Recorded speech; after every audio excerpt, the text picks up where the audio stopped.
That's unfair, okay? That's unfair because I was listening to the noise of that ticking clock and it paused, and I was like, I'm gonna get this tweet out before the timer goes, and the pause really screwed me. So that's not fair. That I'm prepared this week, I swear. We're doing it again.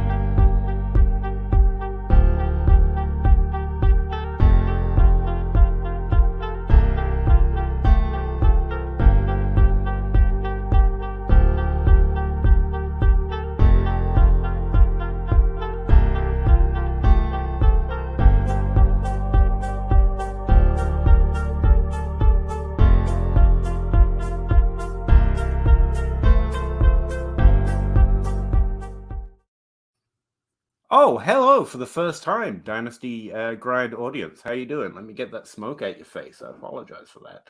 I was actually kind of prepared today, and then Zach got me to talking, and now I'm behind. Welcome back to the Dynasty Grind. My name is Peter Howd at PA Howdy on Twitter, senior writer for DLF, Dynasty League Football.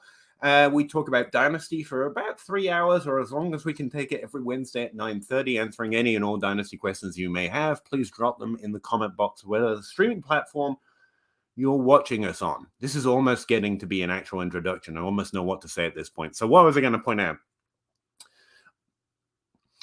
The year is 2022. It's week 14 coming up. We've had 13 weeks. We've got about four fantasy games left. So I'm going to make some declarations now about how players are going to finish that I feel pretty confident about right now. CeeDee Lamb is a top 12 wide receiver. He's going to finish as a top 12 wide receiver. Rashad Bateman, now that he's injured, is going to finish inside the top 62 in points per game, and it's even worse if you look at his overall points scored. Gabe Davis, right now, currently still ranks inside the top 36. I told you! This is the I told you so stream. I deserve this. I got everything one of those right. I told you! Nah, I'm kidding. This is a Dynasty Grind. It's not an I told you so kind of a place.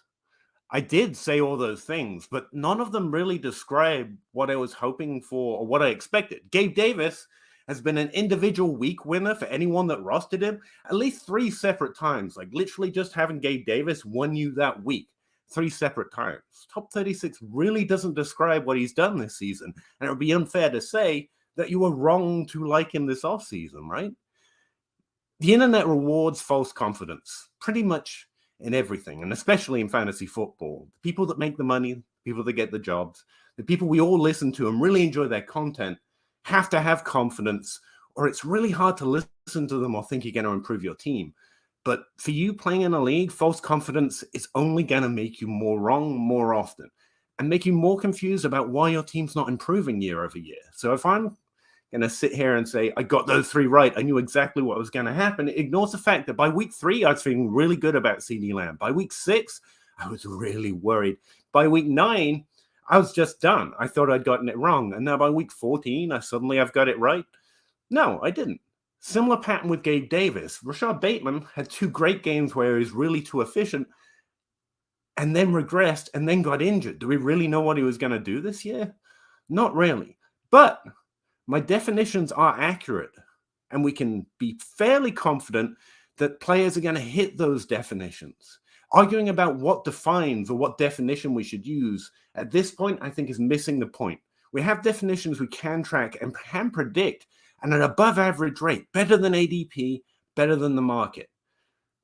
The trick relies on finding those players that the description of top 12, top 36, top 24, or whatever else actually matters. And it's not a 100-yard game. Sorry, Andrew A., I already read ahead and saw your comments. And it's not how much tea they have or anything else. But there is nuance. There is a way to win. And several people got one over me on each one of those players, because despite the fact the definition proved right, again, there's still more to it. And I think I got all 3 of those wrong while getting them right.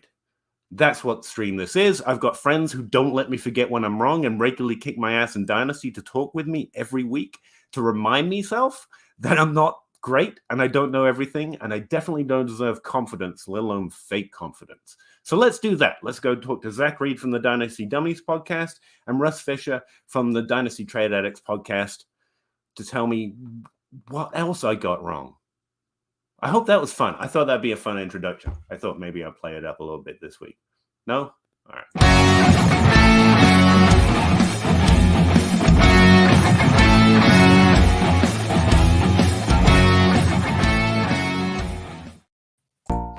How you doing, guys? I think the thing you got the most wrong was saying that you need confidence to do anything in this game. Because if that were true, someone's not I'd be screwed. I said you need to have confidence to make people like, enjoy, or believe your content is useful. Or retweet trade polls. Hey, man, I'm not going to say it directly. I'm just saying you do. No one wants to hear maybe. I know, because I've been saying maybe on everything for a while, and no one likes it. But it's the most obvious and honest answer to most questions. But, I mean, it's hard to know what to do with that. Should I draft CD Lamb right now? Maybe. Okay, I'll go talk to someone who has an opinion. How about that? Even if you're right more often, I think the confidence helps. Because it's like we were talking about in the Crossroads. Ultimately, even what I'm doing when I'm asking questions is, hey, here's my team. Tell me what to do. Don't talk around. Just give me very simple instructions on what to do next. And the real answer is there's no one thing. There's no one answer. But that's not good. You want to go to a podcast or an article that says, do this thing. And then you want to go try and do that thing. I think you saw from our conversation on your show that that's never really an answer. No, I thought from our conversation on my show was you won't give me your secrets. The secret ingredient to the secret ingredient soup, clutching them to your chest. Like, I won't tell you. I am not going to tell you the answer. That's what I learned. And yeah, Andrew, this is the point. Again, I think if you're looking at CD Lamb's performance this year and thinking, see, I was right, because you're doubling down on an off-season take, step back a bit. Were you not wrong as well? Like, if you didn't like him this off-season, you can't, because you're ultimately say sell high. You can't sell high, man. You don't roster him because you didn't think he could get into this category. Now, don't get me wrong. Maybe you do anyway, and maybe I'm wrong on what you thought about CD Lamb. But instead of being right or wrong on Twitter or on YouTube or anywhere else, if you had gone in on CD Lamb, you would have an opportunity to sell high because he was more likely to fit the definition, which he does right now, of top 12. And then you would have someone that you think is slightly overrated to sell high on.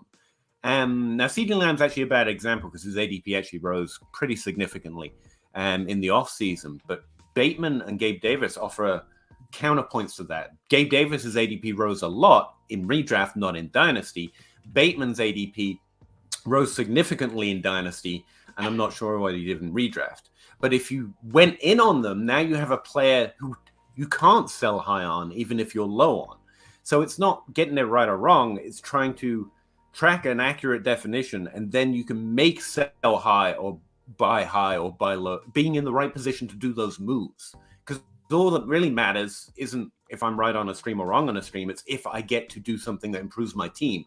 Because I don't care about being, I don't know, can you get famous from fantasy football? I just want to win more leagues. So I need to have CD Lamb right now so I can sell high. And if I was just out of him this offseason, I was wrong, and now I can't sell high. I hope that's somewhat more helpful than just arguing with you about whether he's good or not. I think that's interesting. I talked about this a lot with you, Zach. It's how do I roster more bad players? Bad meaning players I don't think have quite the ceiling others do. It's micro markets. Because I never have them. Yes. Yeah. So you can't trade them. Exploiting the market and exploiting when everybody runs. It's the scene in Hook where Rufio and Peter Pan are opposite. Sorry, wrong scene. And the Lost Boys are going back and forth. Dynasty fantasy football is a lot like that. Gabe Davis was all the thing preseason, and everybody ran over there, and then everybody ran back, and then everybody ran over again when he had a good game. It's playing those micro markets and figuring out where you can exploit that, where you can make trades, and where you can, like you said, improve your team. Yeah, it's not getting it right or wrong. It's just your team being in the right place more often than it could have been, so that you can make more moves to improve it. Because winning is a 1 in 12 proposition. It's difficult unless you want to assume all your league mates are all idiots. It's difficult, man. Even if they are, they could make like There's too because much it's such luck a high involved variance for it to sport. be Everyone could really have made based on every skill. mistake in the book and be better than you this year, or any year for that matter. It's such a high variance sport. But anyway, I'm getting far past it. How you doing, Russ? I haven't talked to you yet. You just keep not jumping in. So you're done talking with me. That whole hour for the crossroads was too much. Fine, I'll move on. We even read a 10 question team yet? Superflex PPR. Grade my trades. Took advantage of injuries to teams competing at trade deadline. That's a good thing to do. I don't think of it as taking advantage, but I'm not going to take issue with it. Traded James Cook and a 23-201 for Breece Hall. Yes. Win. James Cook has seen an increase in target share over the last 3 games. Had a great game last week, if my spreadsheet isn't lying to me. 16 points or so. It is not, and could actually help him out. But yeah, you took a significant win in terms of improving your team, and hopefully that helps him out a little bit. I was listening to the DLF flagship pod, and the 3 of them were like, yeah, James Cook looked great. He looked fast and quick and had great moves and was catching the ball. You could tell the difference on their first few steps between Cook and Singletary. And this isn't, all of a sudden, game in, game out. It's been going up for the past few games. And in 3 or 4 games, when James Cook has that role, that entire workhorse role with the receptions, you sell and you sell fast. Yeah. It was a great build-up. It was just like, yeah. Oh, okay. He also had 3 red zone touches, 2 inside the 20, 1 inside the 10, if I remember right, and didn't get a touchdown on him. So right now he looks like he could get, if the usage keeps up, he should score some touchdown regression. But also the famous Zach Reed line, who's the running back 1 on the Bills. He wears 17. He wears number 17. Yeah. So I think we're grading this as like an A. This is like an A. This is like the highest grade you can get. Like, this is 2 seconds for Breece Hall. Yeah. Like, that's second trade. Sorry, Karen. No. Now you want to talk. Now you're talking. My favorite part about this whole open is Russ had an entire he made a kung fu panda joke and then had an entire talk about how there's so much variance, and Peter just kept talking right over him, and now he's accused. It's awesome. It makes me laugh. It's kind of destroying. I come here every week. Peter says that we're the ones that are mean to him, but really. But the second trade, Peter's going to hate it, but I think it's Peter's going to be torn. No, the second it's one. Good value. But I like the Waddle side. I lose Hollywood, but that's good value. D, I like it. Hollywood plus a 24 first, Mike White and Waddle wins. No, it's just Waddle. Yep. I'm not that torn. I mean, I'm torn in the sense I'd like rostering Hollywood, but no, this is a win. Especially since you're not winning and they are. I get it. Yeah. I give it a B because you traded away Hollywood, but it probably doesn't. I thought it was going to be Mike White. Any other player would have been an A, but just someone else asked me about Mike White this week, and as long as you know he's less likely to start in 2023, he offers streamable QB upside, and he's fun. I get it. And I'm like, if you're going to trade away hopes and dreams. Someone asked Cade Otton for Mike White when they need a quarterback in a super flex and they're competitive. I'm like, hopes and dreams for startable quarterback. Startable quarterback. You know what you're doing, and you know what you're giving up. It's fine. Open 24 hours. 12 teams start 12 PPR. 1.5 turn in premium super flex. A lot of information there. This will drastically improve my chances of winning. Should I give Pitts and my late 23 first to get Kelsey? I don't think you should have to add the first. But that's a lot for Kelsey.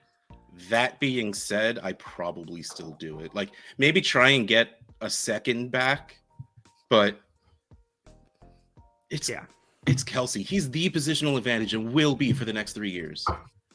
Well, we were literally just talking about it, Zach. There are 3 players who offer the most value over expected based on what you drafted them for if you drafted this offseason. and what they're scoring in points per game right now. And that's DeAndre Hopkins, Travis Kelce, and can you remember the other one? There were 3 that were 10 points per game over expected. Hopkins. No, that was I mentioned him. Him is Kelce, Hopkins, Kelce. I don't remember. Jacobs. Josh Jacobs. And that's what you're getting. It's way too much, but yeah, go win. If it makes you win, okay. Well, and you got to make this trade with the understanding that you're not going to get that value back for Kelce. Like the value you're getting from Kelce is going to be scoring points to win you a championship this year, and scoring points next year, and probably the year after. But you're not ever going to be able to trade him and get the value back that you're going to get from the points he's going to score. You're either going to take a loss or you'll be rostering him till he does retire. Now, again, not that this means he's more likely to stay productive or not, because we actually don't know when the cliff comes. But like nothing says he's doing worse than he's ever done. He's like completing everything at a higher percentage than most players or the average player. He's scoring one of his best points per game seasons over the competition as well. So I mean, yeah, it's rough. I think that should be a second rather than a first, or maybe just Pitt straight up for Kelce would have been a fairer offer. So if you're offering this, I will probably just send Pitt straight up for Kelce. But if this is where it's rough. They're gouging you. But, if you're thinking of sending that offer, don't send that offer.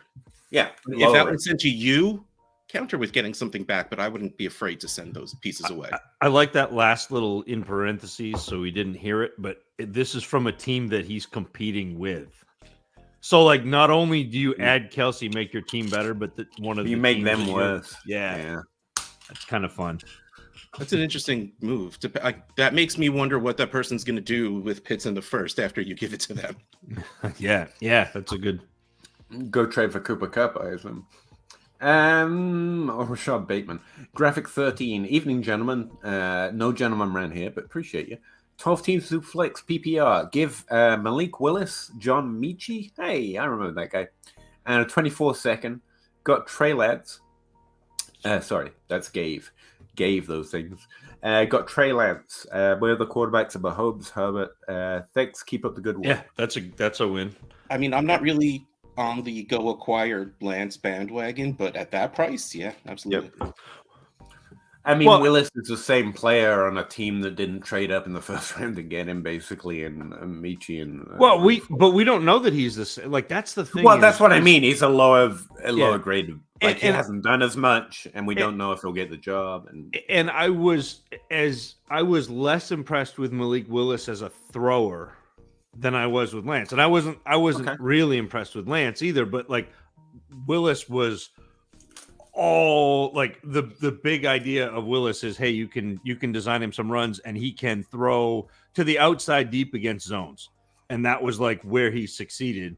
Whereas Lance was fine, but he was playing against lower competition. And correct in remembering hearing that Lance was actually very good at going through progressions. I'd have to go back and look at my film notes, but I feel like I remember hearing that. Because from also what I've heard, Malik Willis is not.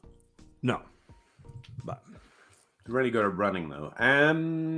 It's a lower graded same play. And this is almost nothing. Michie in the second. Yeah, that's a great price. He also asks, I fell short tanking for Bijan, ended up with a 102. What are you willing to add to get up to the 102? Is this a super flex? Did he mention? Well, yeah, if Bijan's 102, then it's going to be whatever you would have been willing to give up to get Jonathan Taylor, like, after last year, like after he had his. I think you wait because right now it's hypothetical. It is. I think he could be the 102. And then. Yeah, they're quarterbacks, and they're pretty good. But I think when we see landing spots, like when we see what these teams think, when someone trades up to go get one of these quarterbacks, I think it's going to increase the value of the quarterbacks at 2 and 3. And it might make them feels like closer to Bijan. Although I got to tell you, I've been seeing a lot of like Stroud is. That's what I mean. Goff.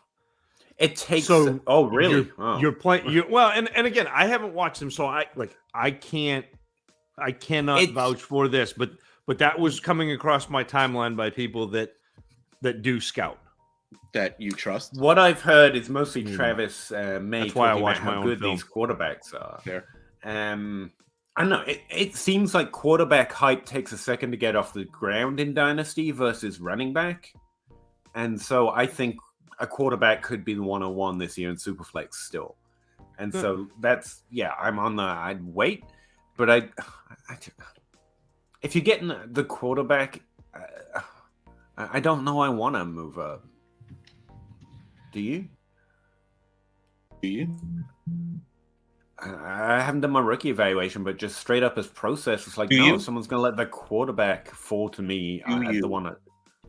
I said no. Do you? I said no. Do you? Stuck on some kind of loop, and I don't.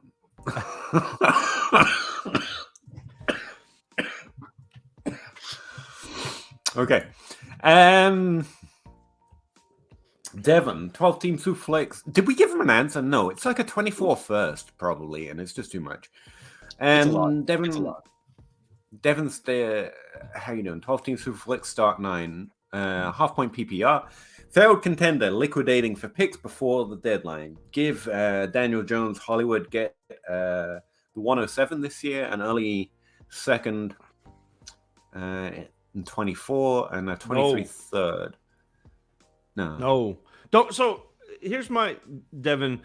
When you say failed contender liquidating for picks, this is not the time. Like liquidating for picks is like your team is at the beginning. Like we talked about this earlier, but like first 4 or 5 weeks, you assess your team. You go, okay, I'm going for it this year. Great.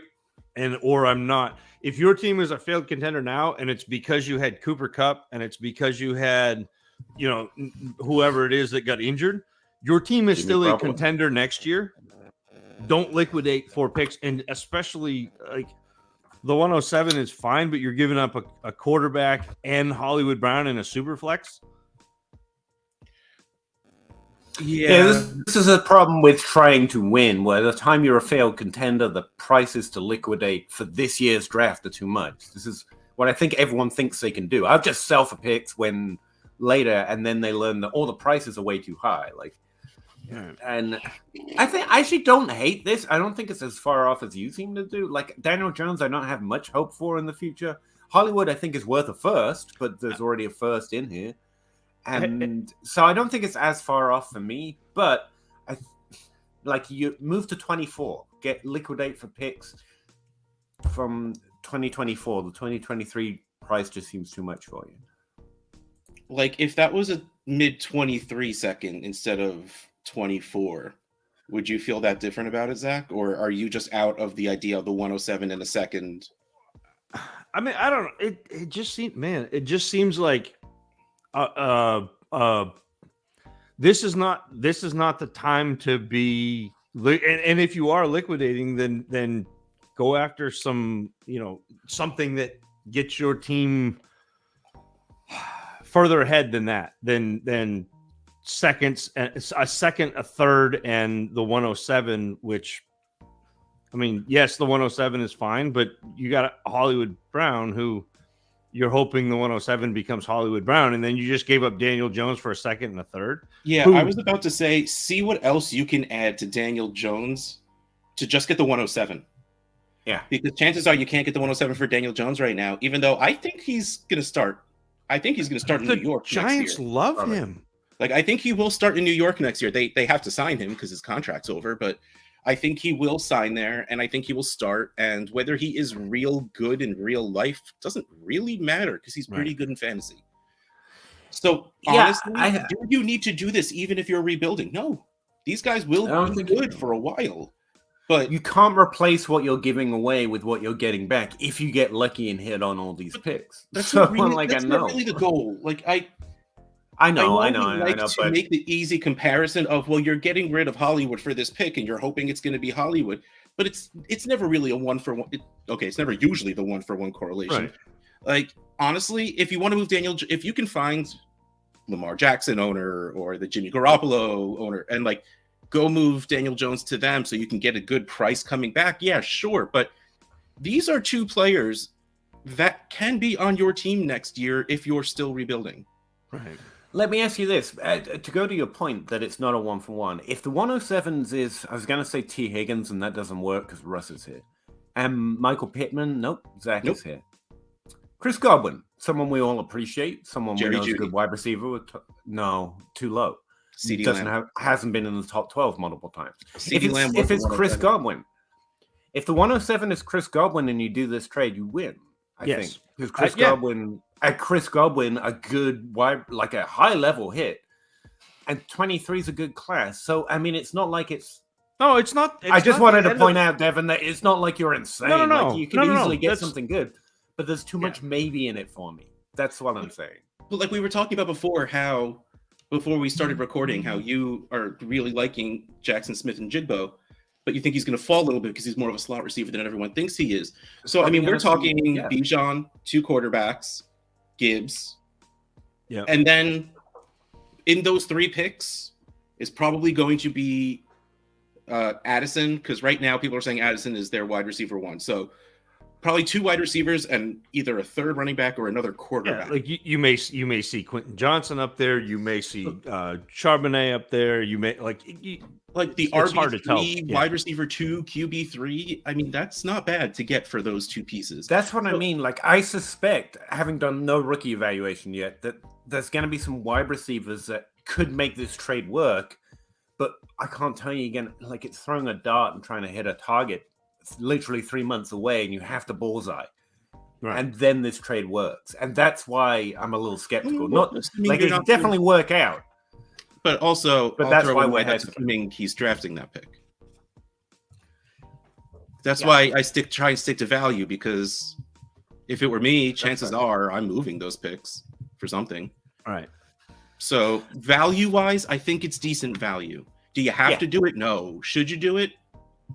If you want to. That's kind of That's the answer. Yes, you can do this trade. We think you could probably work it to get something we'd like a bit more. So maybe try a counter. But this is fine. It's risky but fine. I think that's where we're at. Tim Shady, early, mid, late. What type of 23 first is Garrett Wilson worth? Top 5 is easy. He's a top 10 wide receiver already. 102, 103, I'd probably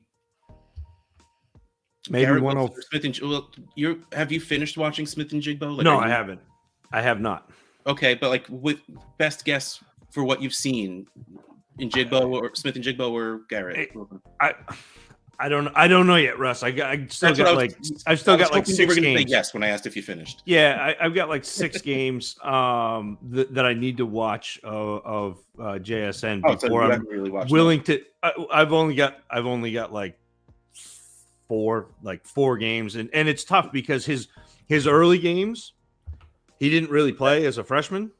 There are no 2022 games because he got hurt, and so you're watching 2021. I'm much more of a heathen who will say shit like this. I looked at him for the 22 class and the 21 class because he was still in the data. And the reason I know the name, that's the only player I knew this offseason for the 23 class, is he stood out 2 years ago.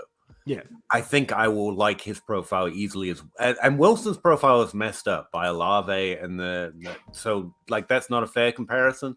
But I think I'm going to like his profile a lot. I think he's easily going to be up there if he's declaring. And so, like, but we'll wait for Zach to say how good he actually is when he's watched all the games. For right now, I think data nerds are going to love him. But you also have a year of Wilson being really good.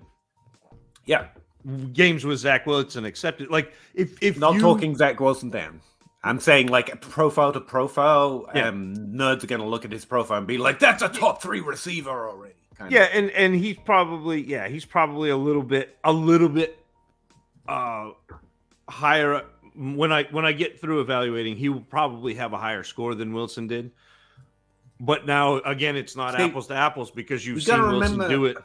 Again, like Wilson's already a top 10 NFL receiver. We're talking maybe about a top 3 rookie receiver. Again, I'm not actually trying to compare him to Wilson now. So what I'm trying to tell you, Zach, is you've got a handicap. You live in a space full of nerds, and like you can't get us to see sense. So what I'm letting you know is fair. no matter what your final evaluation says, nerds are not going to let you. Like, there's not going to be a lot of 110 JSN picks because we're going to have spent 3 months going, he's the best thing ever. I think from what I've heard, he's going to kill the combine. He's going to be fit the measurements too.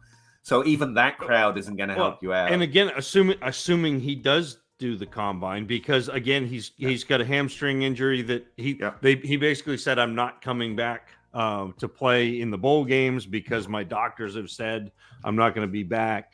You know, there's a whole lot of, there's going to be some build up to this. So and there's that to answer fella who is going back to school, so we're gonna have one less to love. And to answer your question, Tim, mid early, like somewhere between 6 and 3 or 4. Yeah, to me, I don't know. My process is slightly different and worse, but I would say there's very few receivers that I wouldn't want to add beyond Olave and Wilson right now, because he's kind of. They're sophomore players to me at this point who've already done what I'm hoping this draft class is going to do. So there's very few picks outside of however many running backs that I want, who I know's value is going to increase exponentially once they do it in their first year, or quarterbacks if it's super flex. So like it's where that line is. If there's 2 Jonathan Taylors in this class, then it's pick 103. If it's a super flex and there's 2 quarterbacks people are going to draft high, then it's 104. And that's how I would gauge it for myself. And that's where I'd put both Olave, Wilson. Watson maybe a little bit less because those touchdowns are a little insane, but he's the other rookie receiver doing it this year. So. Yeah. No, Watson's further down for me by quite a bit. Yeah. That's not to be. I'm a slave to my filters. I was writing it up for the DLF this week, and it's like, look, it's not like I like Burks more than Watson, but there's a reason these things turn out to be a higher proportion hit rate group, and it's because context matters. Burks can keep being on a struggling team. He can keep struggling with injuries. But yeah, I still want Burks more, but I think it's fair that people are more excited about Watson right now, if you know what I mean. But then again, Burks has come on the last 3 games. He could drastically change all of that by the end, and I really hope he does. London's in the same boat, by the way. He's currently outside the top 36. Not that you guys care, and you shouldn't, because it's just an arbitrary line I draw. But it's one I like to keep track of. Randy Wyatt. Hi, kids. Hey, Randy. Thanks for the show. No problem, man. 14 teams who flex, no tight end premium. Sent Pitts, Tony, Jameson, and an early 24 first. It's a little soon to project that, but whatever. 25 second for the 103, 104. Okay. 201. 2 late second, 24 first. This is going to take me a week. And a 24 third. How would I do? I don't know. Can I get like some graph paper and a graphing calculator? And we'll be back in about 5 minutes after we've all sketched this out. Let's see. Pitts, 2 firsts is fair. 1, 2. But those are 2 really early firsts, but okay. Tony for the second, Jameson for another first. I think you did pretty well as a rough sketch. Assuming Pitts is worth 3 firsts, but not really, then an early 23 first and a 24 first evens out for me. That's fine. Tony for a second? Yeah, sure. Yeah. But you've also got 2 other seconds in this trade. Jameson for the 104 would be a killer deal. And then you've got a whole plethora of other stuff in here, which I don't care too much about. I think you won. I think you did a good trade. Yeah, I think you got Pitts value for Pitts, which is tough to do right now. Again, it's a lot to put together, but I still think you walk away looking at your side feeling good about it. Yeah, I think you do. I mean, you've got... if nothing else, your side are things that aren't going to lose value until you actually make picks, and you can always trade them away. And so I kind of err on that side anyway. Yeah, a better way to put it is like what Pete just said. It's that you can do better things with the pieces you have now than the pieces you had in the first place. Yeah. Thank you, Russ. I keep Russ around so he can say the things I say, but better. And there you go. That's what I get paid for. That's exactly how much I pay you, too. Zach, have you eaten that elephant yet? Say what? Did you manage to eat that elephant yet? I assumed you were one biting at a timing it while we were talking. No, I think, I came to the same conclusion you did. That there are more people interested in those picks than there will be in Tony and Jameson Williams. And Pitts, like Russ said, he got Pitts value for Pitts, which at this point this is a tough window to sell Pitts unless you're in a league with Bosch. I even saw Bob Gilchrist drop Pitts down to tight end 2 in his rankings. Yeah, I know. So this is a tough Pitts market. So Bob, I don't mind. Admit it. I traded for Pitts recently. It was hard for me. I traded Cup away, I think. What did I do? No, I traded for Pitts for Najee Harris. That was it, because the team's competing and I'm not. Yep. That's a win for you, even though it's tough to give up the running back. That's a win. Yeah. He's ended into that quasi. There's a buy window, but it's still not cheap, which is kind of what I was trying to bank on.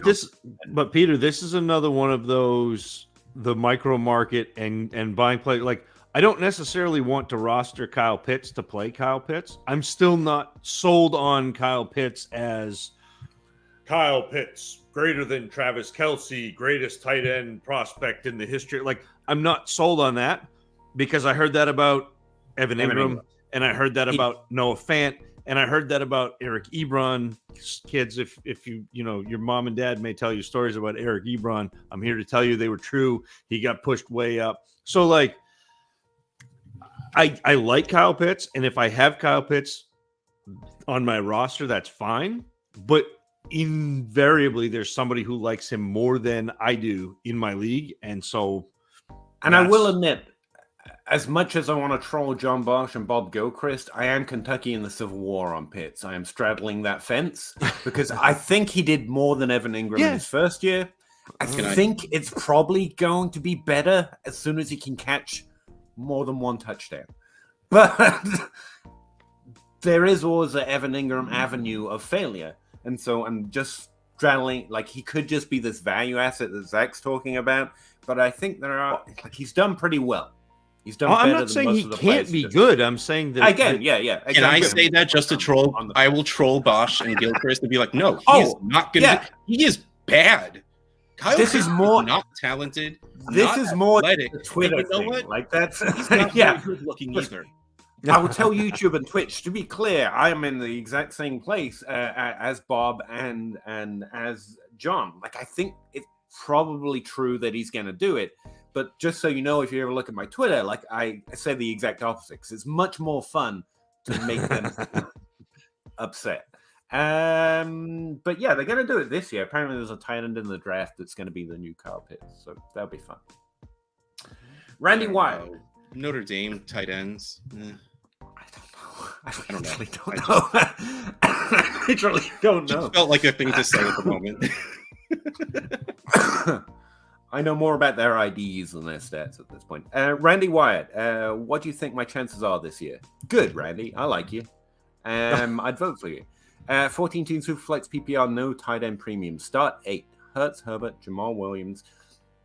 We didn't even get to the one guy that's provided significant points over expected. So he was a value this offseason. That isn't a 7th-year player that we already knew was good and there was no value on. Jamal Williams. I said, fucking told you. Activated. We told you. Anyway, Jamal Williams, David Montgomery, Chase. He's back, right? Mike Williams, Burks, K. Dotton. Oh, K. Dotton. I traded. Drake London, and not much else on my bench. 14 team, I think it's pretty good with those quarterbacks and those running backs, and the top end of your wide receivers is great. I would say you're easily a contender. Top 4. Yeah, I don't know. I can't see your league, but I'm guessing. I think you've got a pretty good chance of making close to the final. Is this the same team that Top you just traded Pitts and Tony? I'm curious. But I would make a move at tight end. It's the only position where there's sometimes cheap value. Go get Kelsey, for example. I mean, I know that it's 14 teams, but so you're starting Hurts and Herbert, Jamal Williams and David Montgomery, Jamar Chase, Mike Evans, Treylon Burks, and Cade Otton. I mean, that's nice. outside of Otton, you're doing okay. You're not bull of the woods, but if Khalil Herbert doesn't come back, which he's supposed to in 2 weeks, I think you'll be fine. Because Jamal Williams is just going to score touchdowns. David Montgomery is going to get the workload with a rushing QB in front of him finally.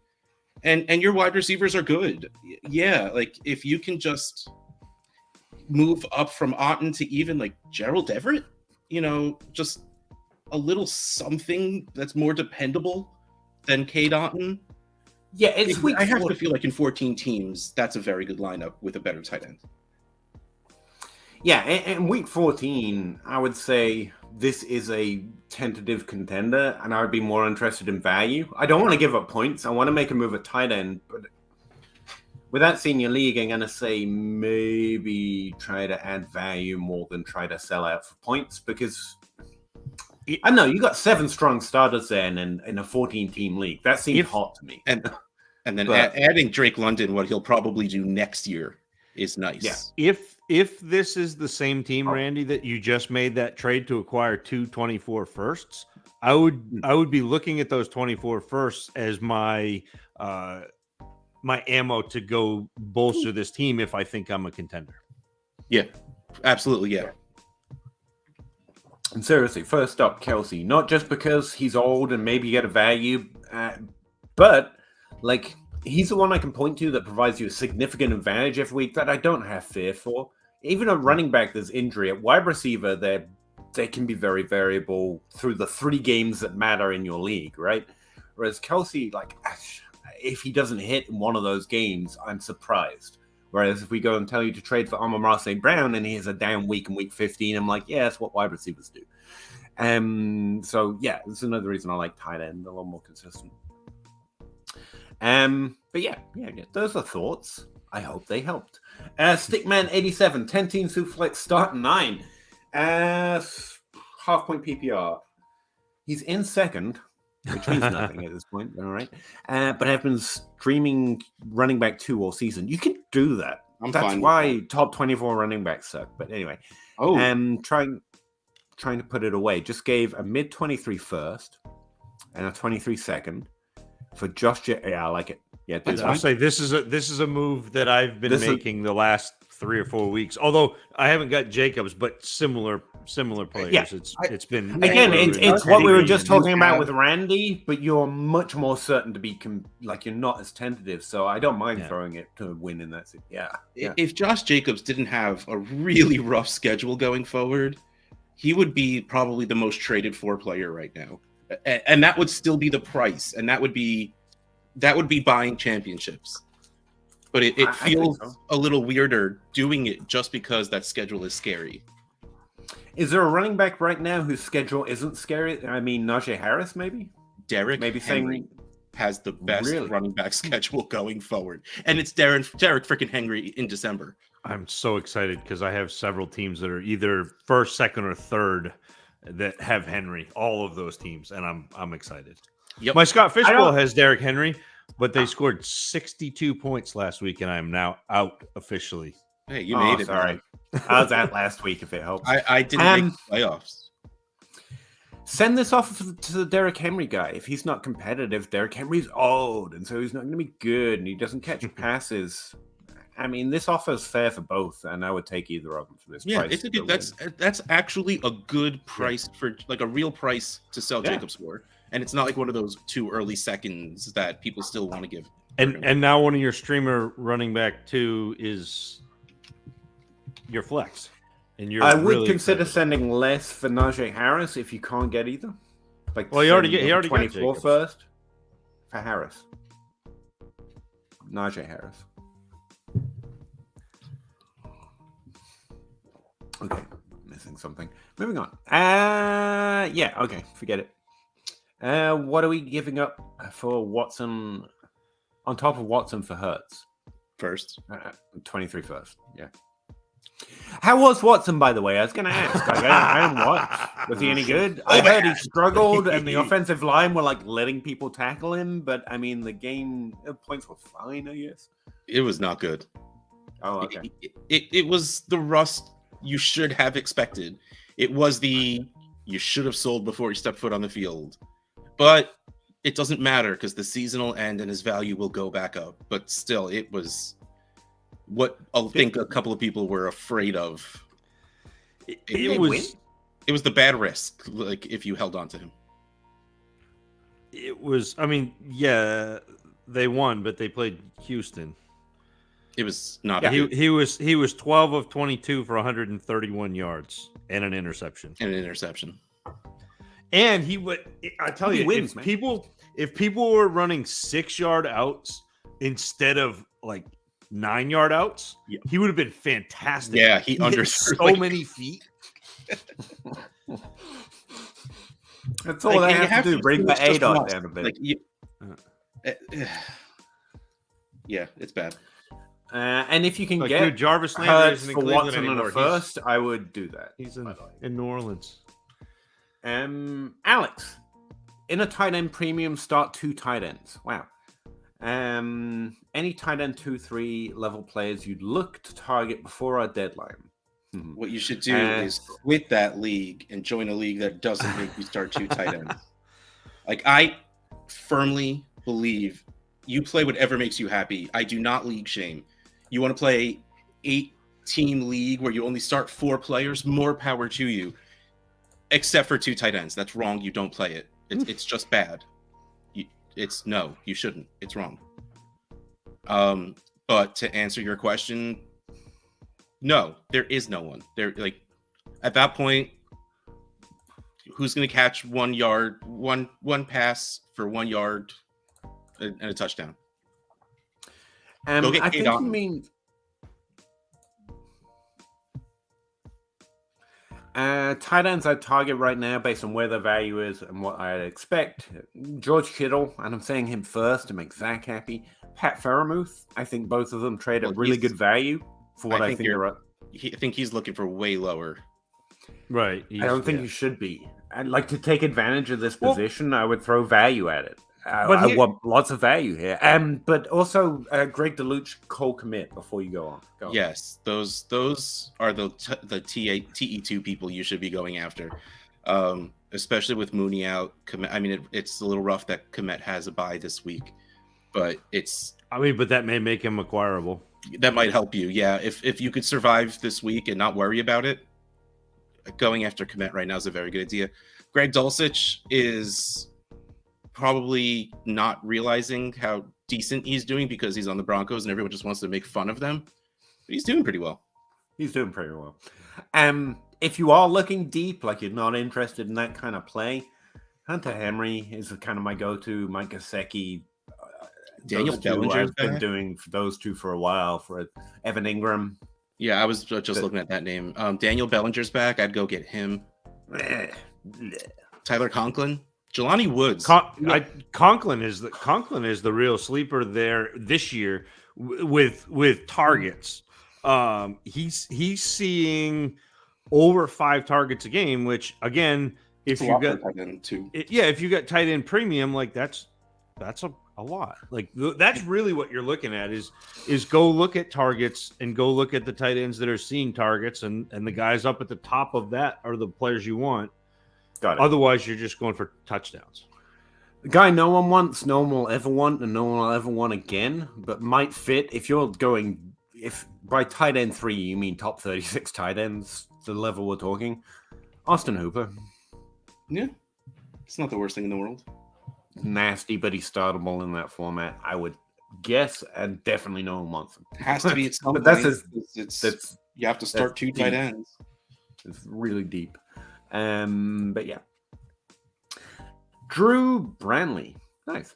Late first and a 24 and the 204 for Pitts and the 202. Like you got a second added to Pitts to do that trade? Yeah, that's Pitts. Pitts side. Pitts side. What's the most you would pay for Eckler if you were a contender? If you were a contender, I mean, what were we just saying about Jacobs? I paid a first and a second in the league. Yeah, like a lot. Oh, this is an interesting one. Easily a first and a second, and I wouldn't mind adding a 20. Would you pay a 23 and a 24 first for Eckler if you are like seriously going to win with him? Like, there's no question. You got Eckler, you're winning. Yes. I would probably want something back. That's a lot. Completely unrelated question. Okay. Projected 23, 111, and Devonta Smith or Chris Olave? Like 111. He wants to say Olave because it's Olave, but like that's real close. Yes, that's still a first. Yeah, I think you could probably take Olave and get someone else you want more. You could take him and get Olave, go Olave to Wilson or Olave to some other player that you want more than Smith. I like Smith a lot, but I think Olave gets more trades done for you right now. So value-wise, it's probably Olave. I love Smith, though. Everyone hates him because he's skinny. But the 111 is kind of a tentative boundary, you know? It's a lot of James Cooks in that range. That was the first DM I ever got from Jacob Rick Road. I posted the Devontae Smith. I did your body is undersized. and he DM'd me and he was like, that was hilarious. I'm like, I appreciate that. And he's like, you and Peter and I ought to do a show sometime. And I'm like, absolutely. And now we have for 2 years in a row. It's the best show. Seriously. We should get wrestling. Can't wait for that one. Anyway, back to Alec here. Yeah, easily a first and a second. I would tentatively suggest 2 firsts. If you're really like, it's got to work. But again, this is one of those where it doesn't necessarily have to be Eckler.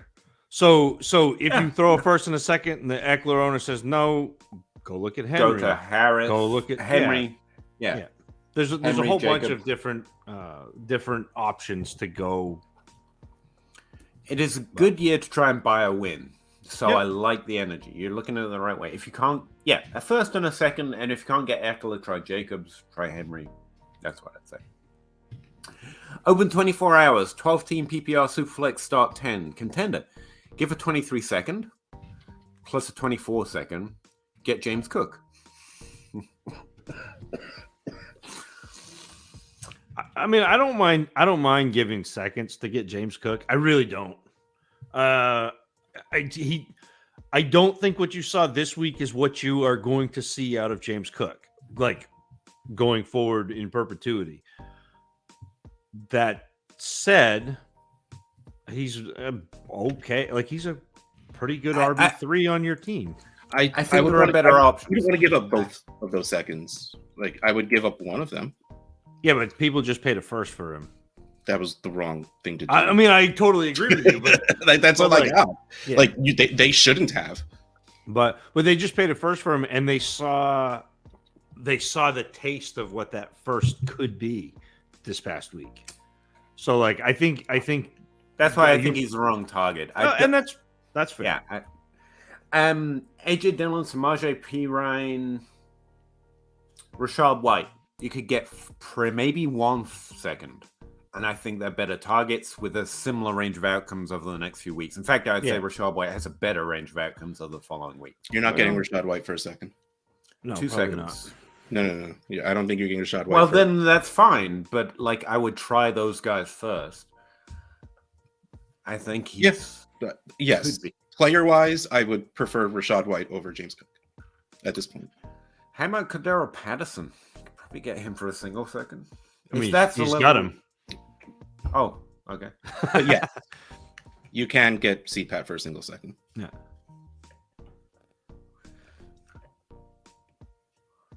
I feel like we skipped over the P Ryan thing, and I just think, for the sake of your former co-host, we should just highlight that. Oh, yes, he's been good the last couple weeks. Yep. Looking for anyone else who might trade for less.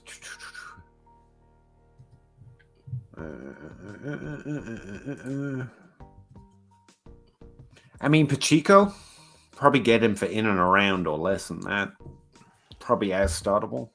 I sent a late second and 24 third for Pacheco, and Bob Gilchrist publicly laughed at me. Yeah, but What have you seen what he's done with Pitts recently? He's just not what he was. What about somebody like Zeke, That would be brilliant. Because who nobody likes because he's slow and bad, and Tony Pollard is Bad gonna be now. the guy, but he's actually been pretty good the last few weeks. And last 3 weeks, Yeah. he's put up 20 20 points. points. Yeah. Zonovan Knight for 1 second instead of 2 for James Cook. Yeah, that's actually not a bit. I mean, I don't mind that. He's going to start for Yeah. the Jets and be the Is he lead back. Is Carter out? I haven't really seen. I don't know, but he's been 2 back-to-back 100-yard games, which that is not a Carter thing. Fair enough. Which makes me sad. So here's what we're coming to open till 24 hours. Don't mind the energy. And if you think we're wrong on James Cook's range of outcomes, then yeah, you do this. Like, don't let us do your player evaluation. Right. But we expect something similar to those players who are worth about half. And maybe Rashad White is worth the same, and I'd still rather trade for him or even more. Even Antonio Gibson, who nobody likes, has actually been okay.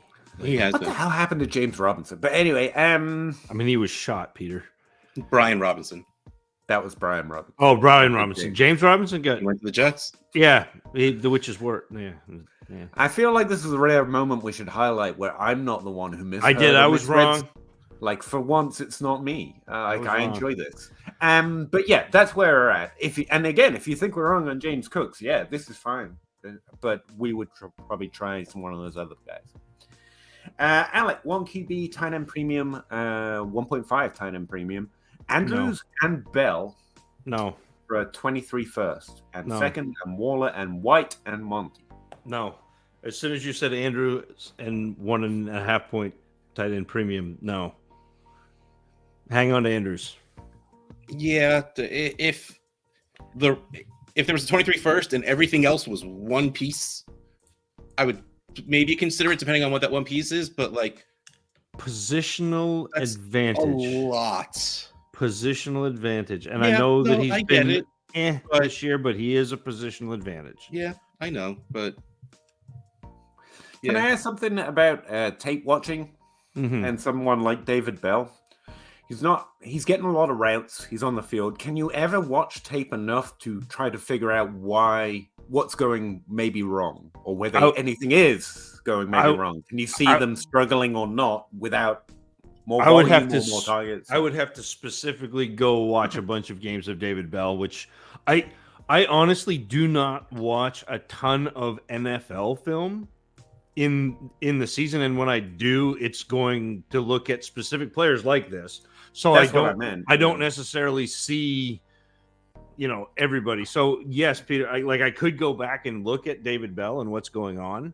And see if he's struggling to be in the right place. I mean, you're always reading what's meant to be happening, I guess, Right. in those situations, which you can never know for sure. But And to me, it's not even so much reading what's meant to happen. It's reading whether or not he is successful in what he's trying to do. that's what. And if he's successful in what he's trying to do, and the quarterback doesn't throw to him, I don't have an answer for that. But But you could you think you could highlight those parts, like he's executing well, kind of, right? Because that'd be interesting.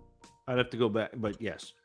Like, I don't have a Rondell Moore excuse for David Bell. He's been healthy. He's been playing football the last 2 years, and I'm still in. Again, as writing this one up for my other article on DLF, if you're now coming to the conclusion on some players, like it's too late. Yeah. Like if you now figure out Sky Moore is a trade away, then you're definitely taking a loss. Whereas I think by week 5, 6, we could be pretty confident if we had good priors. But it's still based on those priors being accurate, which is just thinking your own farts smell good, I'll admit. But with David Bell, I've hung on, and there's no point in me trading him away at this point. Like I may as well roster him for the upside. Right. But I just kept holding to that prior. I don't have a way of separating out bad priors from that process. I was interested. Like if you could watch and say, no, he's not executing, then there would be a way. You could just dump it. Yeah. RM21 on a rebuilding team that has 323 firsts in the top 6 picks and 523 seconds. Would you try to trade the seconds for 24 firsts or current players? Thanks, love the content. Yes. I actually got a question like that on my YouTube video, and the answer is what you have, or my answer is what you have doesn't determine what you should do. You're always looking for good trades, generally. But Zach is right. Like it's always good to. You're always looking to move out. Like you've got so many eggs in the 23 basket, it's okay to go looking for a 24 basket. You know, just to spread that, and that's fine. But and to me, it's not so much the basket; it's the fact that you can move into the first. Like that. That's what I ended up saying in my reply, which was way too long to this one comment, by the way. But it was I'd be more interested in trading up in the first and bleeding some picks and giving some extra picks to go up in the first than I would be to be more concerned with anything else. Like I want a top 3 pick instead of a top 8 pick, kind of a thing. But having said that, like I won't discount. Like the hope with those seconds is you catch Higgins or you catch Juju for that first year and second year at least. But you can also trade for those players right now. Like this question's got, should I trade for current players? And like that's where I want to try first. If you can get Wilson, if you can get Olave, if you can get Jalen Watt, like all of those players are worth more to me than the value of picks because they're still young. They are proven their value is going to go up or maintain the same. So there's less risk in them. But that comes down to who you like, who you rank, and what your league mates, where they're at. And so it's really hard to answer in the generic. But there are current players I would definitely trade for above doing any kind of move up, move down in different drafts. But yeah, Zach answer is much more concrete and probably offers a better example. Try to move up in the first primarily. Try to do that first. Sorry, I'm all over again. Again, it comes down to the real question is what do I do right now? And the real answer is what can be done. Right. You know, shop around for these types of things. I think Amon-Ra St. Brown, Garrett Wilson, Rashad Bateman, because I called it, damn it, might be slightly undervalued in most leagues. But when I go looking through the trade finder, I don't find easy wins. The one player that stands out to me misranked by ADP right now is Rondale Moore. I haven't dug into it deep, but like he's being ranked as flyers and disappointing rookies right now. And I think his 22-82 season kind of proves his first season a lie. Like he's more Tyler Boyd than he is.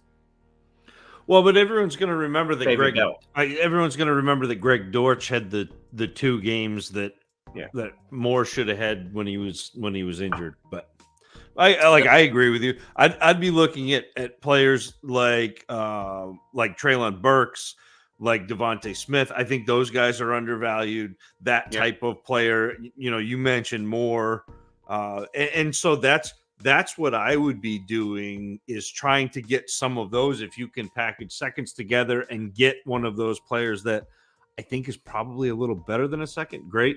If you can package seconds together and move into a 24 first, or if you can package seconds with your first once the draft happens to move up, you know, a couple of picks and get the guy you want, awesome. The other thing, like making those picks is also fine, depending on roster construction, depending on how many players you can roster, depending on whether or not you have a taxi squad. So I play in a lot of leagues with taxi squads. Like I think 3 of my 5, maybe 2 of my 5 have taxi squad, and so I can stash players that I draft in the second round for 2 years. which makes those second round picks way more valuable. And so it really depends on your league, your rosters, the amount of players that you can have on your physical roster. Because I mean, if you make 5 second round picks and you have to roster 5 second round players, how long is it going to take for that payoff? Yeah. So, having said that, you're like, they're going to be good. There is typically a few players that go off from the second round, and that's not to be underrated. But yeah, the roster ability becomes a problem. Yeah, to get those two, you're going to have to roster 3 others that are clogging your roster, and you won't know who it is until.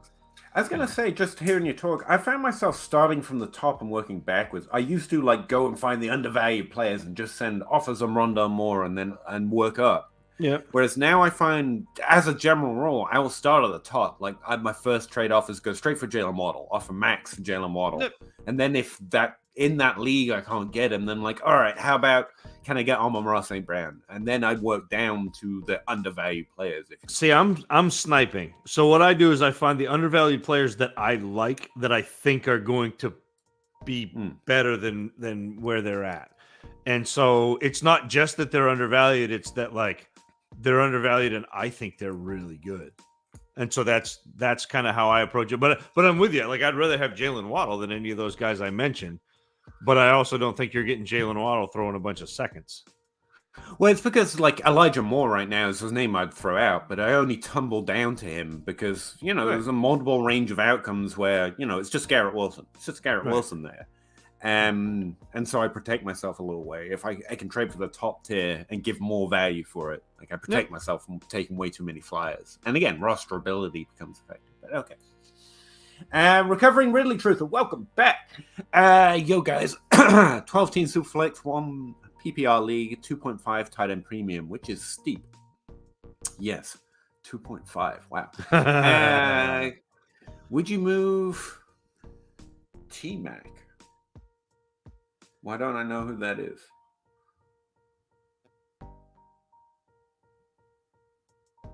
I don't know who T-Mac is. Do you? T-Mac and A-Non plus a non-playoff 23 first for Lamb.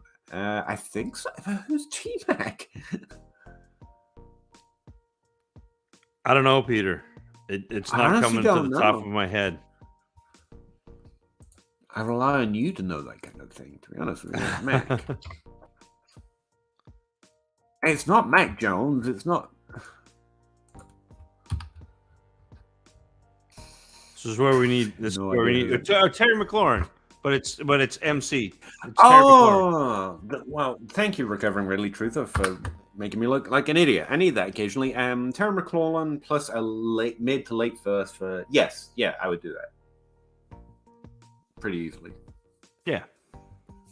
Although, I mean, there are probably better options in that value range, but this is already low from all. McLaurin's scoring pretty well, though. Yeah, he's been doing pretty well lately. And if you want a higher range of point per game outcomes, as Andrew pointed out at the top, it's not really CD in that range. Right. I mean, I like CD. Don't get me wrong, top 12 wide receiver. Where is Man, that one's close for me because I think you're right in that Jackson Smith and Jigba range in a 12-team Superflex, especially with the tight end premium that high. With Meyer is going to get some hype.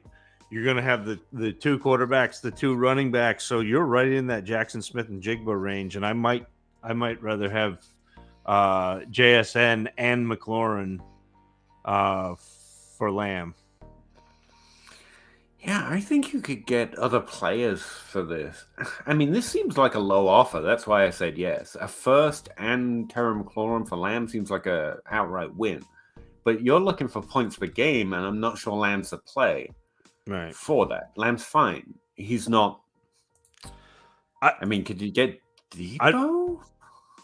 Could you get Ayuk has been doing similar, to be fair, and improving lately.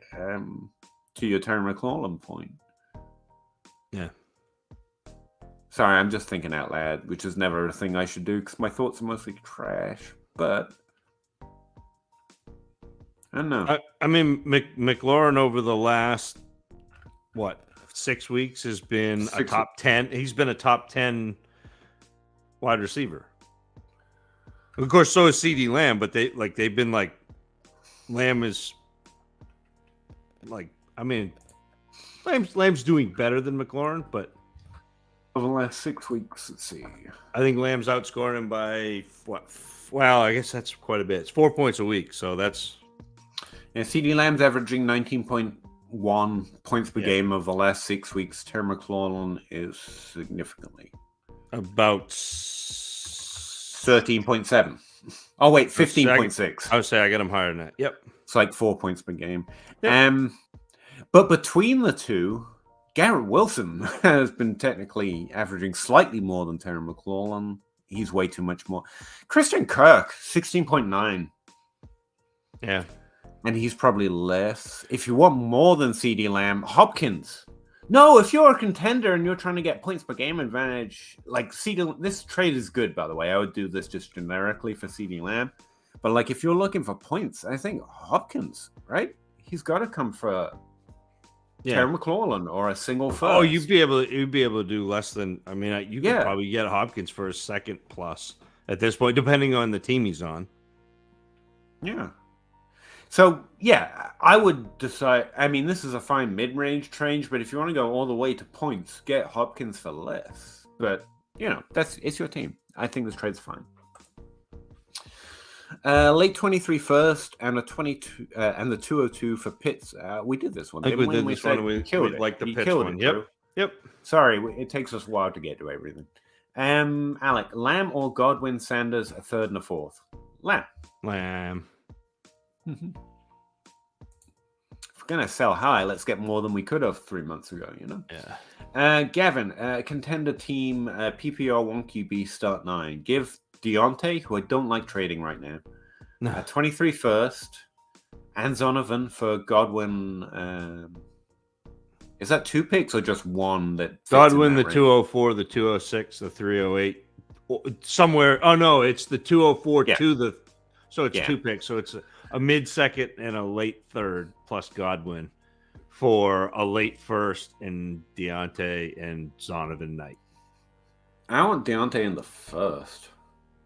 I know you like Godwin a little bit more than me, probably rightly. Yeah. I mean, the 110 to the 112 isn't great, to be fair. Right. One quarterback makes it worse. I mean, it's pretty even. If it's you're saying contending team, probably Godwin gives you more points than Deontay for the rest of the season. That's fair. But it's not one that I'm like cheering and being. Yeah, I wouldn't trade away Zonovan Knight if you want points either. I mean, may as well keep him. Again, what does Hopkins cost? If you're a contending team and you're looking for more points than Deontay giving you right now, I think you can get better than this. Yeah. This is just, I like Godwin. This is a contending team also trying to add the player they think is going undervalued. And I try to focus on what I need. If you need points, it's not about the fact that you like Godwin so much. But do you think Godwin's really going to... I mean, he's been 16 points per game over the last 6. Yeah, I think Godwin gives you a better chance than Deontay. But again, it's not like... I'm not dancing with this trade. I'm saying, yeah, I think I won, but it's not... I don't know that gets you over the hump, Gavin. I'd be more interested in trading for Hopkins, but this is a good trade. Recovering Ridley, Truther. Being a glass case of emotion point scoring season. Are there any new different strategies you want to try this upcoming non-point scoring season? Rostering, construction, trade, startup. I haven't done my off-season research. I'm not sure what the 2023 year is going to bring. And no, I'm more perfecting the way I try and approach season by season. I can't think of anything drastically new. I am thinking about much more focusing, like right now I'm buying value in the off-season. I'll be buying points because they get cheaper in the off-season. And so players like Josh Jacobs are going to be a little cheaper in the off-season. I think that's interesting. I think running back's a really interesting landscape this off-season, but I don't have anything specific. I think what I'm doing is currently working for my rosters. I'm not winning enough, but I'm getting better. This is going to be an interesting offseason because I think so many people have sworn off running backs. Like we're headed back into that cycle where wide receivers are coming back into vogue because you've seen Najee Harris kind of fall on his face. You've seen Jonathan Taylor kind of fall on his face. You've seen it's been an interesting year. And Peter, you kind of called it with from the preseason, but it's been an interesting year. It's been the older players kind of staying relevant and staying good, and people don't want older running backs. It'll be an interesting offseason, especially for me who plays wide receiver forward. Like I typically build around wide receivers, and so it'll be an interesting thing, Ridley Truther, to see how I can navigate that. That just happens to be, it's kismet. It happens to be you, but like Calvin Ridley could be a buy toward the end of the season before people realize, oh yeah, he's the wide receiver one in Jacksonville, and Jacksonville has actually sustained some pretty decent wide receiver play with poor wide receivers, and Christian Kirk, who's a mediocre wide. Like Christian Kirk is like slightly above the average, I think, in terms of wide receiver. But like Calvin Ridley could be really, really dynamic there for the next few years, and Trevor Lawrence has started to get better. So like that's the sort of thing that I'm doing. But there's nothing big. It's not like an overarching. I got to find one new dynasty league. I'm going to find a startup, but. I want to do another startup. I've lost a few leagues this season, actually. So we lost one together last off season. So that's I the one I got to replace. But I'm looking for one with people that I like. Like most of the people I play in are like, I'm really full on leagues. I got 20. And I'm like, all right.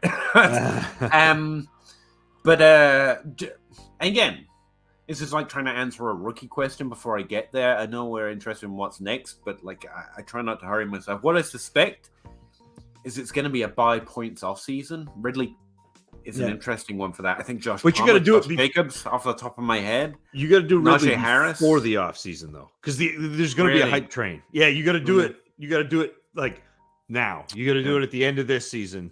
Figure out who's got them on the end of their bench and fire a second or fire a player who's scoring points right now. All right, but. Anyway, that's where we're at. Open 24 hours in that same league. I'd rather do that. 302 for Foreman. Yeah. Alex, Loves Life, isn't Andrews the guy who sold Chaser Tony straight up? I can't remember. And I don't know, but I tell you what, we appreciate that Andrew's in the chat. Like I got right here. Protect dissenting opinions at all costs. It's my little I want to have people that disagree with us, and because that either makes you see something from another perspective that you didn't have before, which makes you better, or it strengthens your argument. You have to think about how you're defending, and so that makes you better. So like I want to have dissenting opinions. We're not always going to be right. Please. Yeah. I would rather have nothing but. And again, I hope that shows. I hope, Andrew, if you hung around, heard what I said. If that, I can't even remember if that's you who made that trade. But at the time of that trade, that is so the opposite of where I'm at with CD Lamb and Tony. And I consistently been far different. But when he said it, I wasn't like, oh, that guy's an idiot. I think I responded to it fairly respectfully and said, I get the upside and try to see it from his perspective, because that's mostly the best way I've tried to find to learn. But hopefully that shows through. But yeah. Would you trade Foreman and Latavius Murray to a contender for a 24-second in 1 QB? I mean, probably. Murray for a second is trade Foreman and Murray. Yeah, probably. But yeah, it's fine. You probably could get maybe just a yet more. See if you can get a second and a third, and then pair the two second. You can get more. Pair your second and that other second, and try to get up into the first. Like that's how you build, and then use that third to trade with your future second to get into the second for a guy that you want, buy that on credit. Zach Reed special. Add a second to a third to a second and get a first. There you go. No, Andrew, you add a third to a second to get the second that you want, Peter. Unless you're in a league with Peter and you try to give him a first to get Rondell Moore, and he's like, no. And damn it, I was right. Andrew traded Chubb for Swift in a PPR league. I'm qualified for the playoffs between 4th and 6th, which means we're just into the variance territory. That's cool, Andrew. Depending if I win this week. Okay. We have 2 superpower teams, which isn't great. No, I actually know exactly what you're talking about. I don't need more. I've been in leagues where there's 2 clear winners. If you make it into the playoffs, though, it really is, like, as much as we try and plan and try to know. And we were talking about this in Discord all week. It's like they worked so hard and we learned so much good stuff this offseason, and it still didn't work. And that can happen.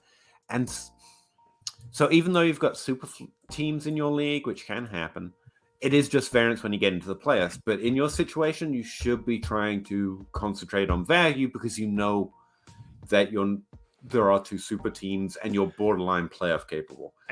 Having said that, welcome back, Russ. Am I crazy that I would rather have Chubb than Swift if I'm in the play? Like if I'm trying to win a playoff league, I would rather. I think trading Swift is a move because you can get points for him and value because he's younger, whereas Chubb is better. Yeah, but this like time because Swift finally scored points last week. Yeah. But this is an interesting to me, like that. I don't want to make a trade a running back for a running back anyway. Like I don't want to do that. I'd rather trade if I'm going to trade Chubb. I'd rather trade Chubb for Aaron Jones plus a young wide receiver or something. Something like that. That's what I mean. Like I think you should concentrate on value. And this is fine because you're getting more value technically in Swift, but I'd much rather switch positions. Get Pitts plus, Ramondre Stevenson or whatever's available in your league. You're trying to maintain points because you want a chance to win, but your focus is on value because of the league situation you described. Hey, Russ, how you doing? You okay? Daddy, I'm not asleep, but I want to be sleeping. I guess we're going to snuggle. Don't know what to tell you. That sounds like a win, though. I mean, it was honestly. wonderful. Yeah. See, he recovering. There you are, Peter. Phil. He's an old fat grandpa, man. Sorry. I am. Start 9. Contender. Strong contender. With strengths at quarterback and wide receiver, which is exactly where you want to be. Would you trade the 103 in a late second? Wait. Yes. 103 plus 2 late 23 first. Heck it. One early, 2 late. Okay, so it's 3 probably. For the 101 in a 1 quarter. Yeah, but in a 1 quarterback league, I'm probably doing it. 2 late first, just to move up 2 spots. Okay, again, McCaffrey prime, Saquon prime. Would you have traded a 103 and 2 late first? To get again, that? Just because I use the word "just" doesn't mean I was dismissing it. It doesn't make it less than it is.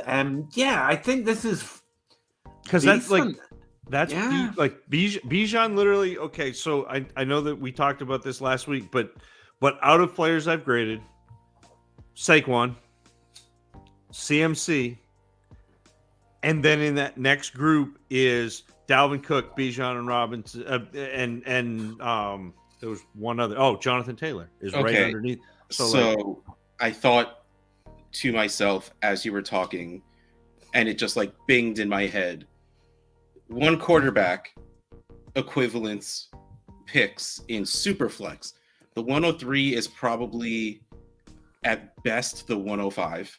Yeah. And then those late firsts are going to be seconds. Yes. So would you trade in Superflex the 105 and 2 seconds for the 101? And the answer is hell yes. Yes. So ignore everything I just said. Yeah, go do that. That's a 3 yes consensus. I winced painfully. But yeah. Andrew Carlson, not one of them, will be starting Hollywood, Deontay, and Mike Williams as my top wide receivers, although I do have Josh Allen. That was from the Chubb Swift thing. I think I'm in the same place. I think you focus on value, and if you've got Chubb and you can trade him right now because you don't have a trade deadline apparently, I would switch to a different position. I'm trying to get my favorite best value, not value wide, my best young wide receiver in that top tier. Like that's who I want. That's where my mind would be at. Switch position. I mean, this Chubb for Swift trade's fine. You're technically adding value, but we missed trying to keep your points. Missed the window on St. Brown when he was injured, and everyone was like, "Well, he's not going to come back and be good." I think we Jameson did. Williams is going to be the guy. We did miss it. You still can't get good trade value for Amon-Ra St. Brown. No, I will give you good trade value for Amon-Ra St. Brown. I want him on my teams. Me too. He's had hasn't he never had less than 10 targets? That's extreme, but it's pretty close. I mean, ever since that last few weeks of last season, it feels like it's closer to being true than should be possible. Put it that way. Yeah, it's one of those where the games that he hasn't been injured since he became a starter, he's just been unreal. It's almost like he's good. I don't know. It's weird. Recovering really truth. Hook's on my top 5 movies. I actually really like it as a movie. I do too. I mean, you got Dustin Hoffman playing Hook. I can't feel my leg. It's so weird. It's wonderful. And I love how Peter's son went on to be Andrew from Can't Hardly Wait. That movie's so good. Gavin, Montgomery greater than Herbert. Nope. No, right now in Dynasty. Take away Herbert's blow-up game. Yeah, but you can't take away games. Like that's the thing. Like if you take away a player's good plays, he's not good. Yeah, like if I take away everyone else in the league, David Bell hit. The only player you can do that with, Gavin, is Garrett Wilson when you're trying to get him over Chris Olave. Because I will tell you, I saved this tweet just for you, Gavin. Garrett Wilson is pacing for a rookie season of 98 catches, 1,600 yards, and 13 touchdowns on 190 targets in games with Joe Flacco and Mike White. I think, I mean, yeah, it's a Jalen Waddle of his draft class. Everyone likes him. He's good, but he's overshadowed by Olave. Same with Waddle for Chase. I don't think he's overshadowed still by Olave. I think it's Waddle and Chase. He was. I don't mean overshadowed as in bad. I mean in terms of ranks and value. No, who's roster. Yes, he was, but I think people caught on more. Oh, they did eventually. Garrett Wilson, a significant window. A lot of people do still have Olave above him, but it's not what it was 2 months ago. Yeah. Mm-hmm. Thanks, Mike White. I want to take a ride, and I have enjoyed it so far. It has been a good price, good value on that price of admission. And only took a pointless Naheem Hines trade for Cook to send me.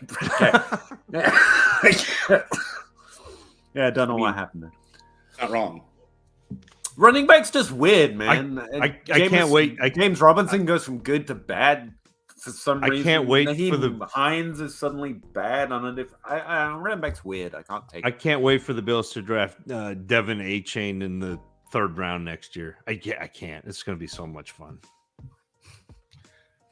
And Andrew Gay says that was his trade.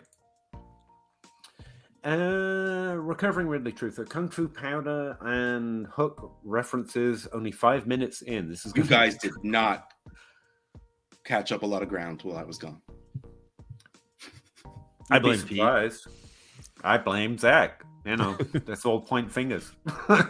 Alec, thoughts on Hopkins? If you're a contender, how much would you pay? I mean, I've literally mentioned him twice as someone you can get for a first or less. And if you're a contending team and you're trading a late first for Hopkins and you need that points per game upside, I think it's worth it. I did a ridiculous trade with John Bosch in Trade Addict 10 that shocked. Ended up being gigantic. But one of the ways it started was Bosch offering me DeAndre Hopkins for Mike Williams, and a late second. And I would have taken it, but the talk started about me going after Devontae Adams, and I'm like, I can't not get Adams now. We talked about it, and so the trade was gigantic, and I got both of them. But like John Bosch, who is Mr. Strict on value, was the one who offered me Mike Williams and a late second. And I'm like, what are you trying to pit my hashtag Team Clemson big wide receiver against each other? No, that's not how I roll. And then he starts calling me an asshole and laughing at me.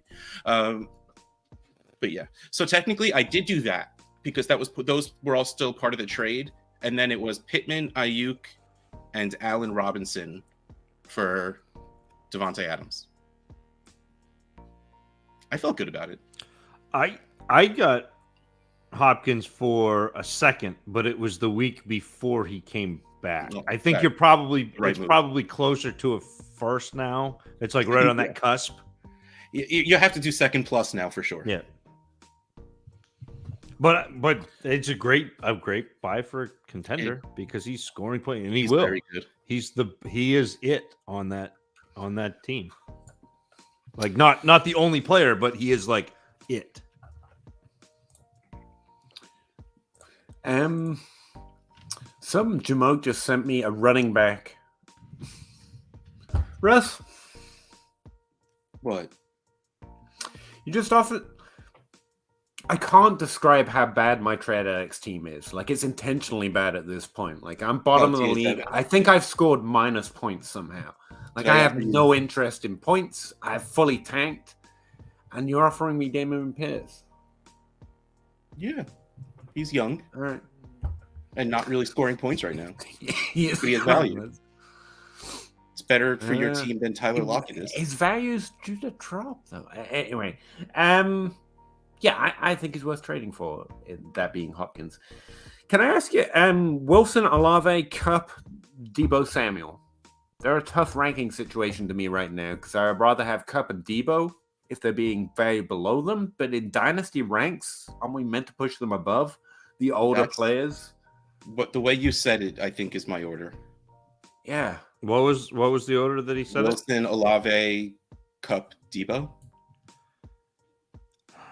Yeah, and a separate tier, right? Man, I might. And honestly, it's really tiers below the rest of them for me. It's really close to me. I might, and I might put Kupp above Olave. Yeah, it's really close. I can get behind that. And Kupp is not not much behind Wilson for me. So like those three are like real close. I just gave the youth the little bit of bump for the sake of argument, but if I was drafting for reals, well, you'd have to take the young guys first, but those three guys are very, very close in value to me. Debo is... It's so weird that he still has a decent ADP because there is... Trading him away is insanely difficult. I ended up trading pretty much Debo for Dalvin Cook today. I'm not trading Debo right now for precisely that reason. Like, I mean, I want points. And you ain't gonna get him with Debo, you know. It just seems. I don't know. Sorry. I think he's interesting value-wise right now. It's like Deontay Johnson. I get it, but like he's a good player. I mean, at a certain point. Alec, how much is Burrow's price in 1 QB if you need a quarterback? Yeah, a single first, preferably not top 5 pick. Recovering Reddit Truther, how many people will say, I told you on Twitter for the 4th year if Jacobs finishes running back 1. All of them. Everyone has a tweet somewhere they can retweet and say, I predicted this perfectly. It's ridiculous at this point. I think we just got into my introduction, by the way. Who would you rather have on your fantasy team? T. Higgins or Amon-Ra? Decent question. I have Amon-Ra ranked higher. Yep. These are two very different questions. Okay, no, yeah. Who would I rather have? Yeah. I love it. Yeah. Fair. I mean, who would I rather have? Who's better value? Who would you rather go get? Amon-Ra. Amon-Ra's going to score more. Eventually, he will probably jump him in ranks, but So Gavin knows. He know how to ask this question. He's like, Yeah. I'm gonna get him to say it. I'm gonna get Oh, him to Gavin, say you it. know me. If they were in the same Superflex draft class, would you take Caleb Williams or Bijan at the 101? They're I not don't in know the who same Caleb draft Williams class, is. so I haven't This watched is Caleb what Williams I'm curious about. I'm guessing that's a 24 person. All I know is that Travis May is saying there's basically only about 8 quarterbacks in the league right now, better than the top few quarterbacks in this year's draft class. And Travis tends to know what he's talking about. And that means he should go above Bijan Robinson. But Caleb Williams is not in this draft class, Peter. Oh, okay. Then I have no idea.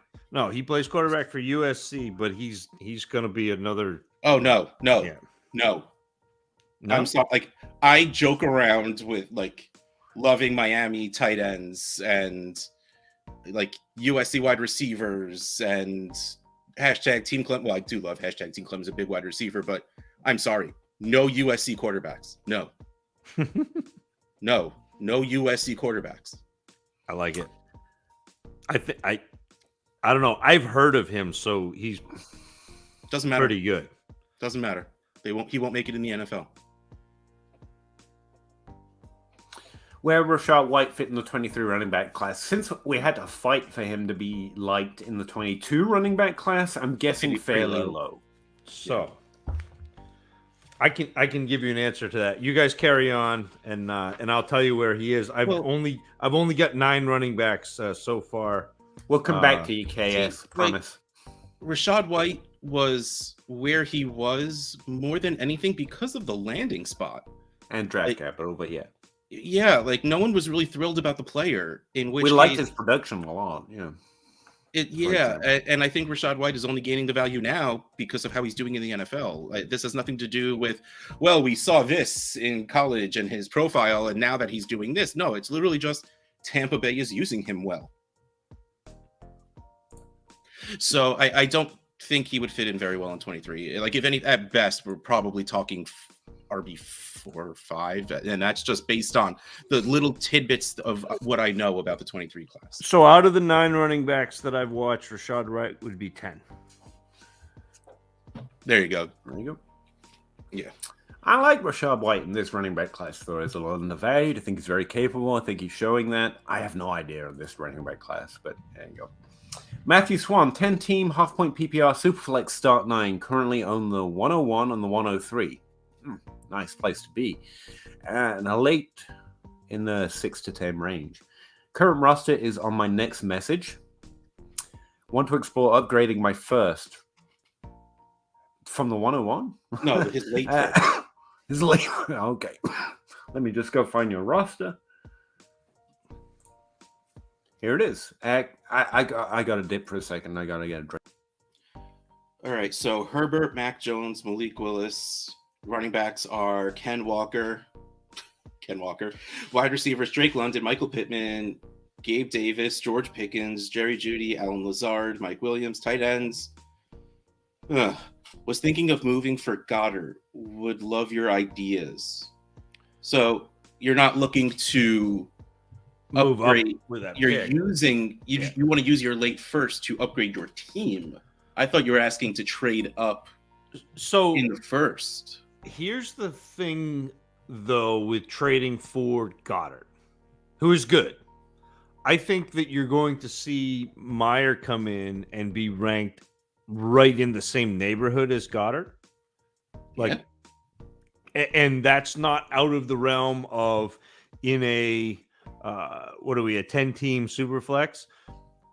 That's not out of the realm of being in that range, 106 to 110.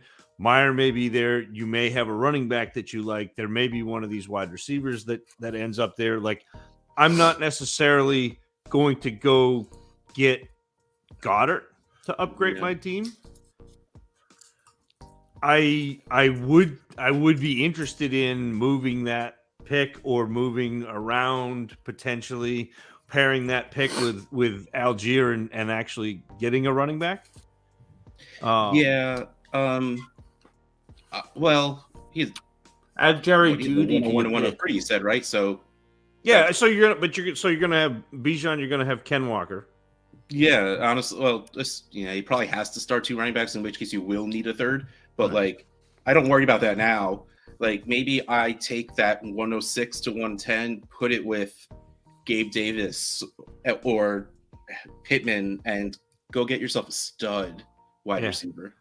Even Pickens. Like I think if you could pair Pickens and that 106 to 110 and go up and get a St. Brown, go up and get a Waddle, go up and get somebody in that range, which you're is the hype still there for Pickens, or has it gone away since the trade? It's going to be. I don't think the ADP shows it yet, but I think it's going. Yeah.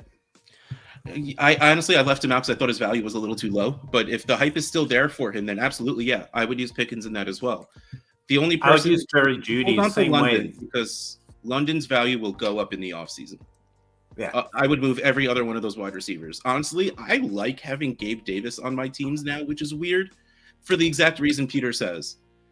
Like, he's not terrible, but he'll win you a week every once in a while, So, like, I kind of like having Gabe Davis on my teams, but still, I would absolutely trade him if someone valued him.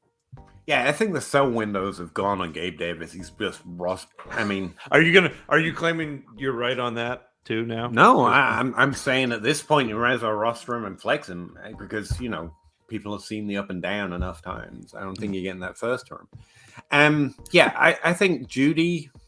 I don't think Lazard's worth anything, but I think Jeudy and Pickens are both players that you can use to tier up with. People are excited. No one's excited about Jerry Jeudy, but he has done well since coming back from injury. He's still ranked around the 6th or 7th round, and he's like 23, 22 years old still. I think he's 18. I think he literally was just born. He's so young. And age is about value. And being kept in that range, it means you can sell that value to tier up with. So I think you're first plus Jeudy to go up to that. I don't think he can get Waddle. See, that's what Amon-Ra that and level Pickens and CD offer all these counterpoints to ADP. Like, CD is there in ADP, but I don't think a lot of people outside of my leagues aren't trading them that way. It's just people in my leagues. Whereas Waddle is the opposite, I think, for the majority of leagues. So I think you have to go slightly below that tier, but you could easily get a player like Amon-Ra St. Brown. Yeah, I mean, with that package, and that's what I'd be looking to do. Yeah, I put both Amon-Ra and CD Brown, nice, CD Lamb, like in that conversation with those studs that you can go get to build to center your team around. So yeah, yes, that's my way of saying I agree. Yes, but give me a second. He was so shocked that I agreed with him.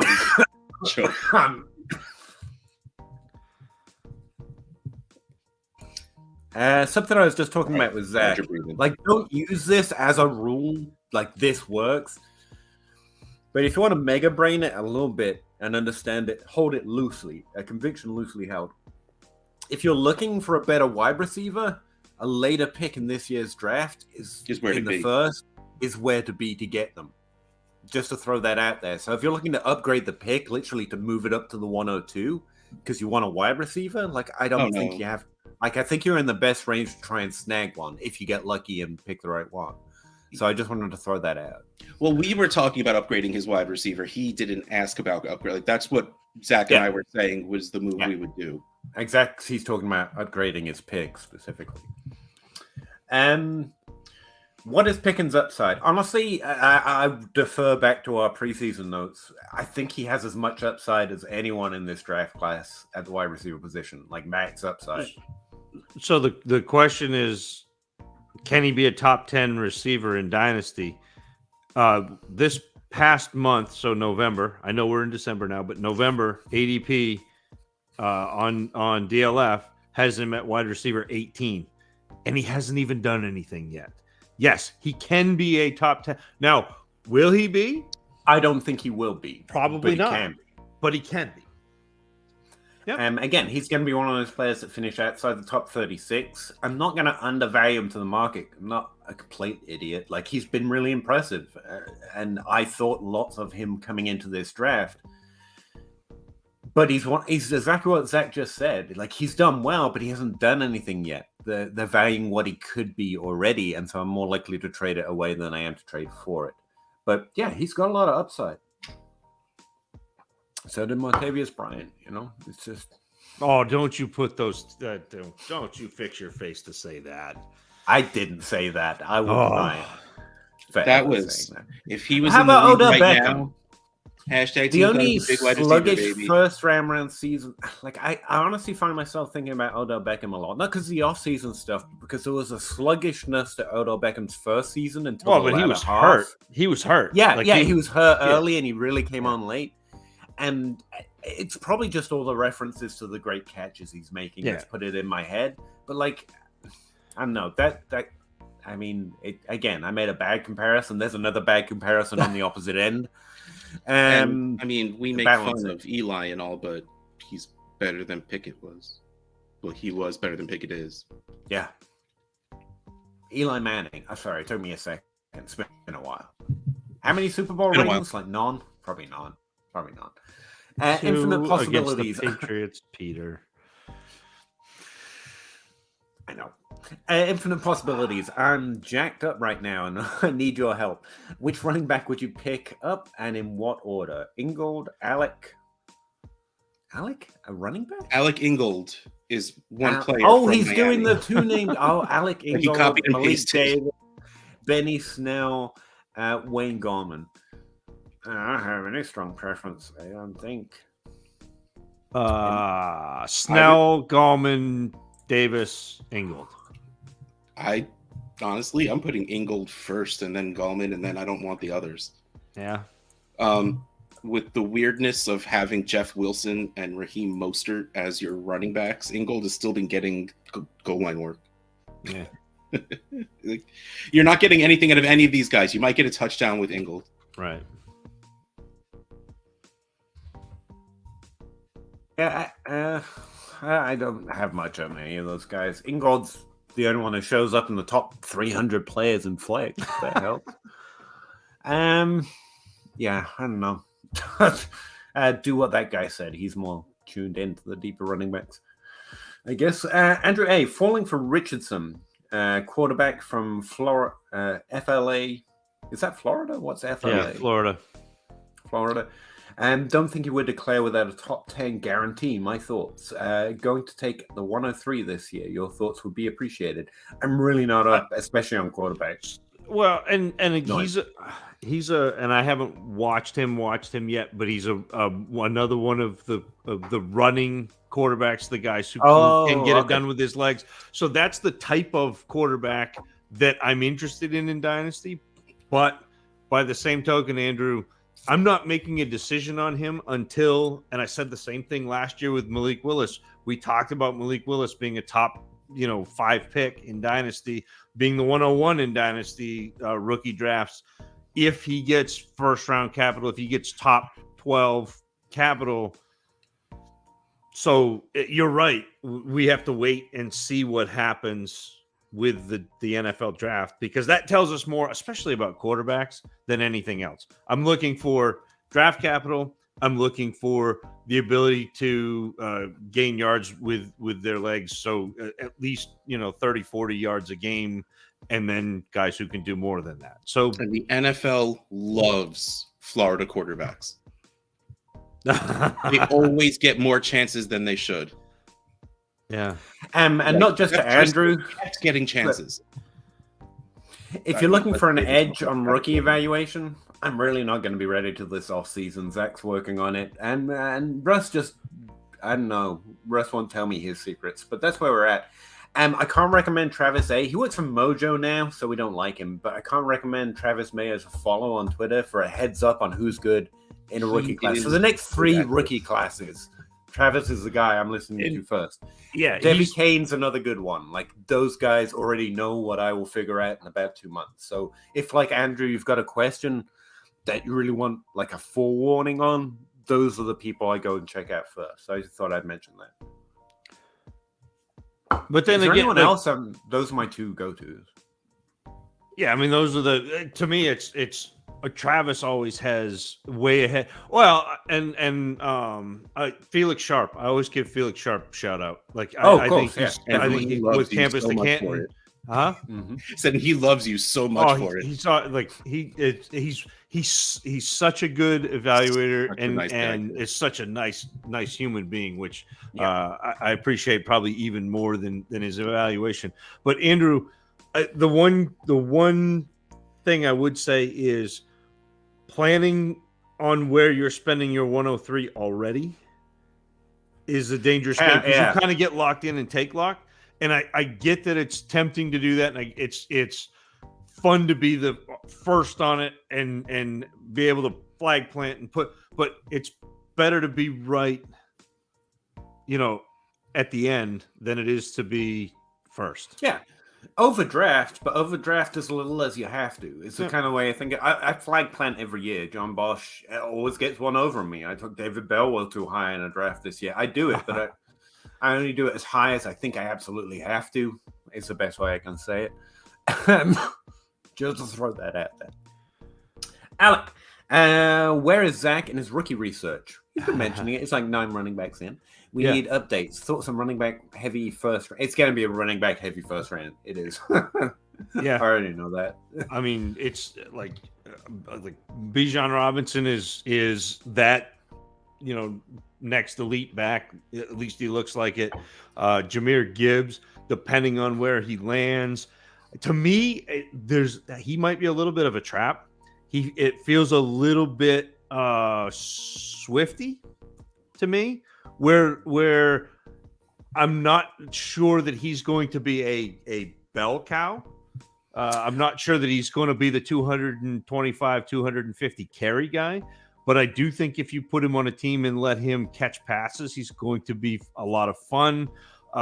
There's a Zach Evans who is a good runner. I mean, there's a whole lot of even Zach Charbonnet, who I didn't expect to like because I watched him last year. He is a senior this year, which puts him on a little bit older side, which I'm less concerned with about running backs than I am wide receivers, but still that gives you some pause. I wasn't expecting him to like him as much as I did. I liked him an awful lot. I think he can do a little bit of everything. Like he's that like secret bell cow in this class. He won't be a secret when it all happens. Kendre Miller is really good. Sean Tucker, out of Syracuse. Sean Taylor's fantastic, but pretty old coming out. But Sean Tucker out of Syracuse can do kind of a little bit of everything. Was a 1,400 yard guy last year with 20 catches. Like there's a lot to like. Devin A-Chain I mentioned earlier, but he's like 5'9", 185, but it's like the Devin Singletary thing where you watch him and he can actually run inside and you're like, you don't run inside, but he can. Like there's an awful lot to like about this running back class, and there's kind of something for everyone. And I'm only 2 wide receivers in, so we'll get there, Alexander. But yes, there are a lot of good running backs. I mean, to me, if I was looking at this year and last year combined, it would be Bijan Robinson, Breece Hall. It would be really close, probably break the tie to Jahmyr Gibbs, but it would be really close between Gibbs and Walker. And then it's this 2023 class for like the next 7 picks. I think where I'm at in terms of this class fitting in historically, and again, history doesn't repeat, but I think this is more a 2012, 2016 might be a fairer comparison draft class. There are good players here. Both of those were largely derailed by injury. So again, history doesn't repeat. I think we're going to draft it like 2017, and it's going to be not quite that. Well, I don't think it is 2017. Like, again, in 2017... I wasn't objecting to you. I was just responding to a question Alex didn't ask. In 2017, there were 3 players that I graded out like Bijan Robinson in this class. 3, which is ridiculous. But it also... that class was ridiculous. And there was a lot of depth in that class. Yeah. Too. I think we are ridiculously thirsty for it. And I think that's going to affect the ADP. That is the fair That's point. what I'm saying. I think the ADP is going to be very running back heavy, and rightly so for this class, but we're going to have outside expectations. And again, I haven't even looked at them yet, so what do I know? But I also think you're going to see 3 or 4 or 5 players have fantasy impact. Yeah. Oh, yeah. Yeah. For sure. Both of those like classes had great players in them. At running back, yeah. Yeah. Josh Economos. I probably said that wrong. Season on the line. Start Gallup, Damian Pierce, Pacheco at flex. Pacheco. I have to look it up. I don't know if you guys have thoughts. Pacheco is their running back. If you get any points for return yardage, he does that very well also. But I mean, Gallup hasn't been dependable this year at all.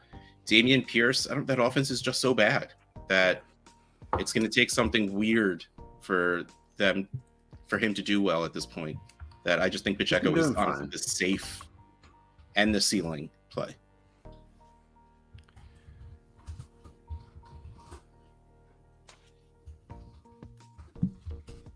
Sorry, we didn't talk for long enough for Peter to find his answer. Did not. I would say Damian Pierce is due some touchdown regression. I know that off the top of my head because I've been looking at it for DLF.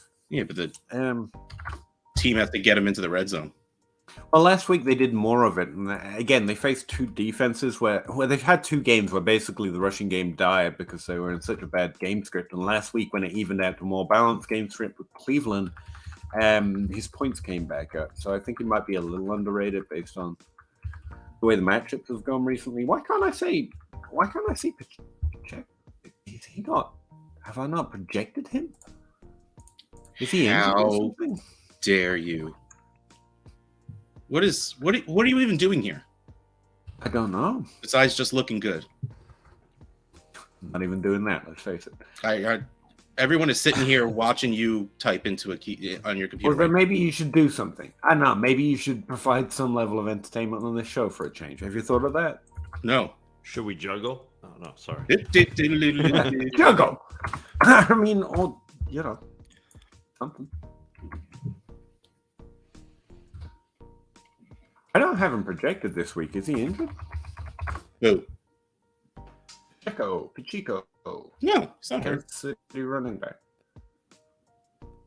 I gotta fix that.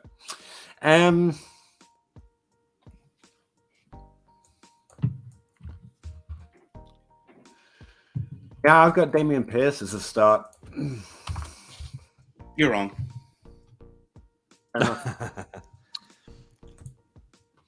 JFN has been hurt most of the year. Most Yes. tape will be last year. That's fair. Had a hamstring. He's had 15 catches outside of last year. So his rookie year, his freshman year, and his junior year, he's had 15 total catches. But you should, just for kicks, go watch the game he played. The first game he ever played as a freshman against Nebraska. He only had 2 catches for 5 yards. Russ, I sent you that clip. Oh, that was amazing! I have never seen anybody with the body control. There's a play on the back line of the end zone.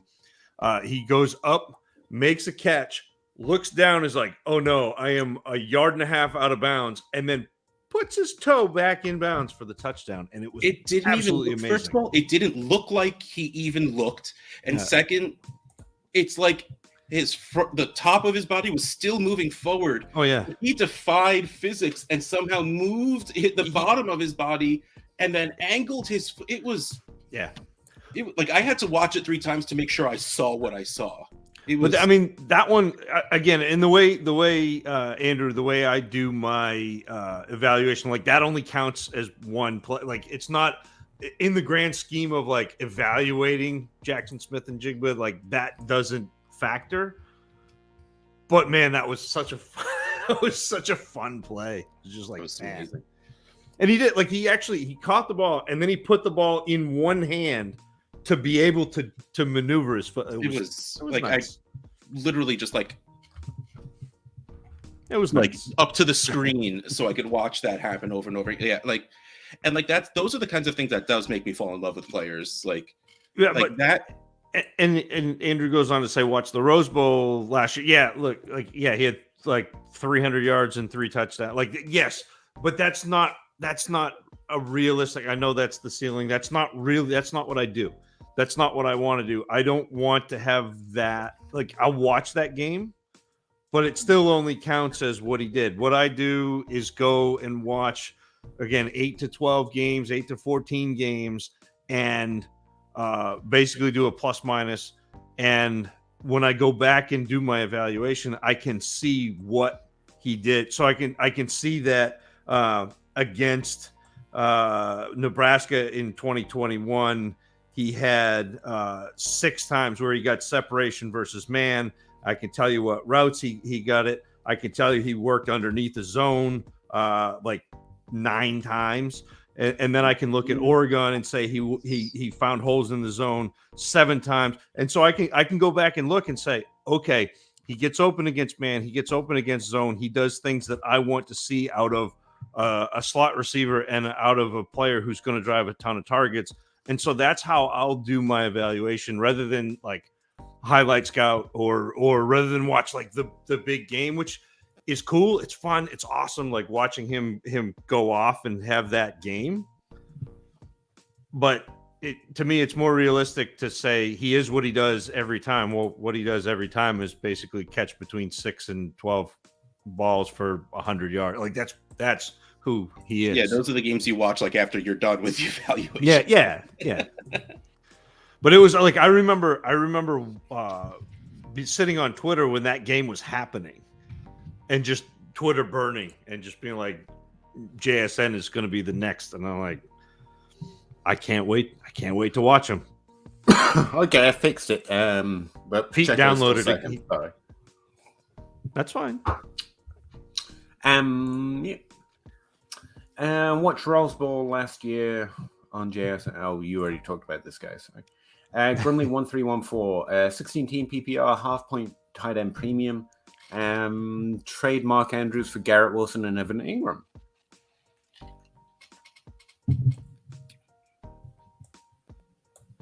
Yes. Yeah, I think so. No, maybe not. I was waiting for that. No. Okay. 16 team. Oh, yeah. Mark Andrews is like a 16 team tight end premium. Even if it's only 0.5, Mark Andrews is not far from a first round pick. Yeah. I want more.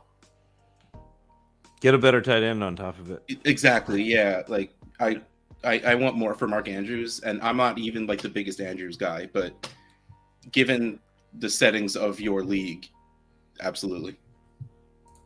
I agree. You would. Zach, can you please plug where we can get your 2023 evals? It is difficult to get him to put his evals out. Currently, you have to fight me for them. They're sitting in front of me. But when I do them, let's go. Yeah, when I do them, it's the Dynasty Dummies, which we occasionally record, although we haven't done a show since August. So it's like a semi-annual Dynasty show at this point. Hootenanny's got to be coming soon. Huh? The Hootenanny better be coming soon. The Hootenanny will be coming soon. We usually roll that out in mid to late January. It's maybe like a week later this year because I'm going to be in Florida the week we usually roll it out. But it'll be sometime in January, February that we do the Hootenanny. And if you're on Twitter, you can hit me up at Tacit Assassin 13 once I've got my evals done. And if you ask me about a player, I'm very likely to drop my write-up of them. So you can peruse that at your leisure. So, But currently it's sitting at my kitchen table.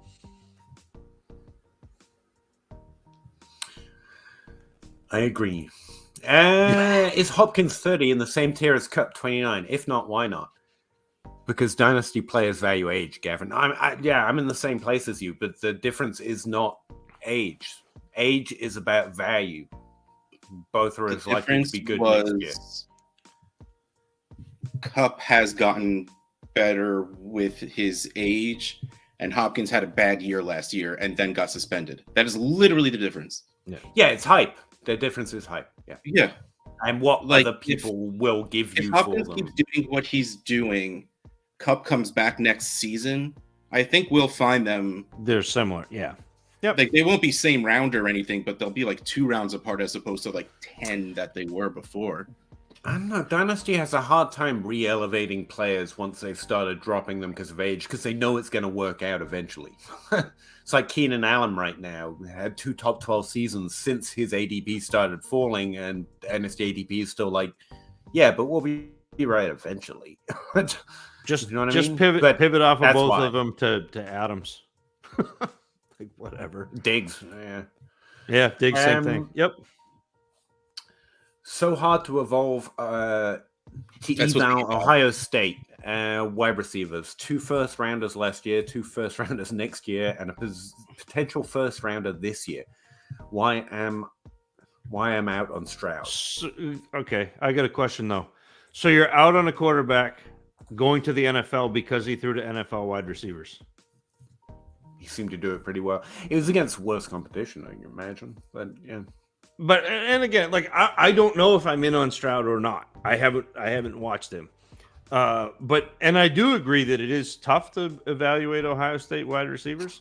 But it was the same thing when DK Metcalf and AJ Brown were at Ole Miss. Like that's a thing. Justin Jefferson and Chase, and like that's a thing. Like sometimes I appreciate past Pete. I've got Hopkins ran right next to Keenan Allen, just staring at me like. I made a point at some point when I did these ranks. Yeah, it's not part of my process. I can't mention it. Grant, I have Gabe Davis and Gallup in a 10-team Superflex. Thinking next year, what should I be looking at to get for them in a trade? Too late.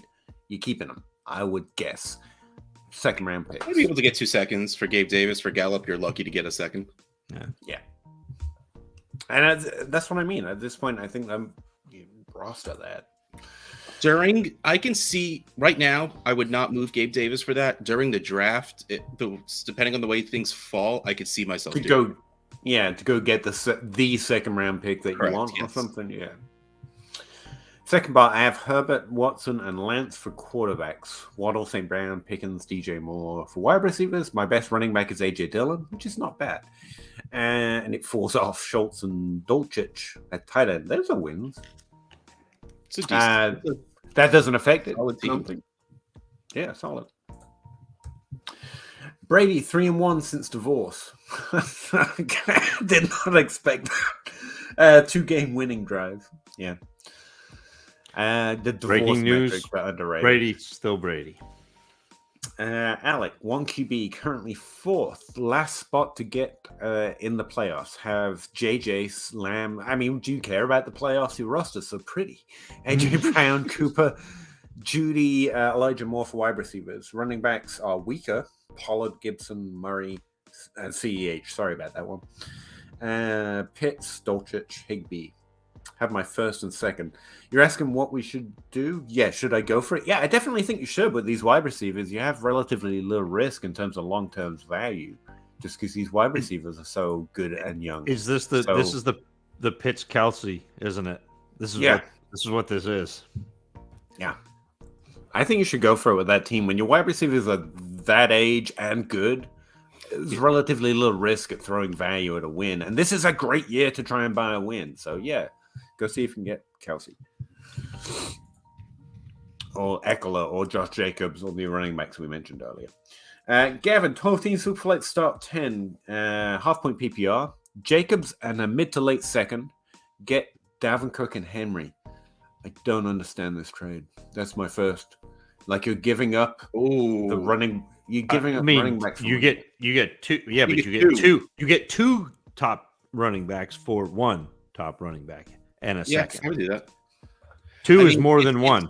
It hurts a little bit because you're talking 27, 28 years old versus 24 years old. Right. But yeah, like if you don't care about value after this season and you just want to win, I would absolutely go trade Jacobs and a second for Dalvin and Derrick Henry.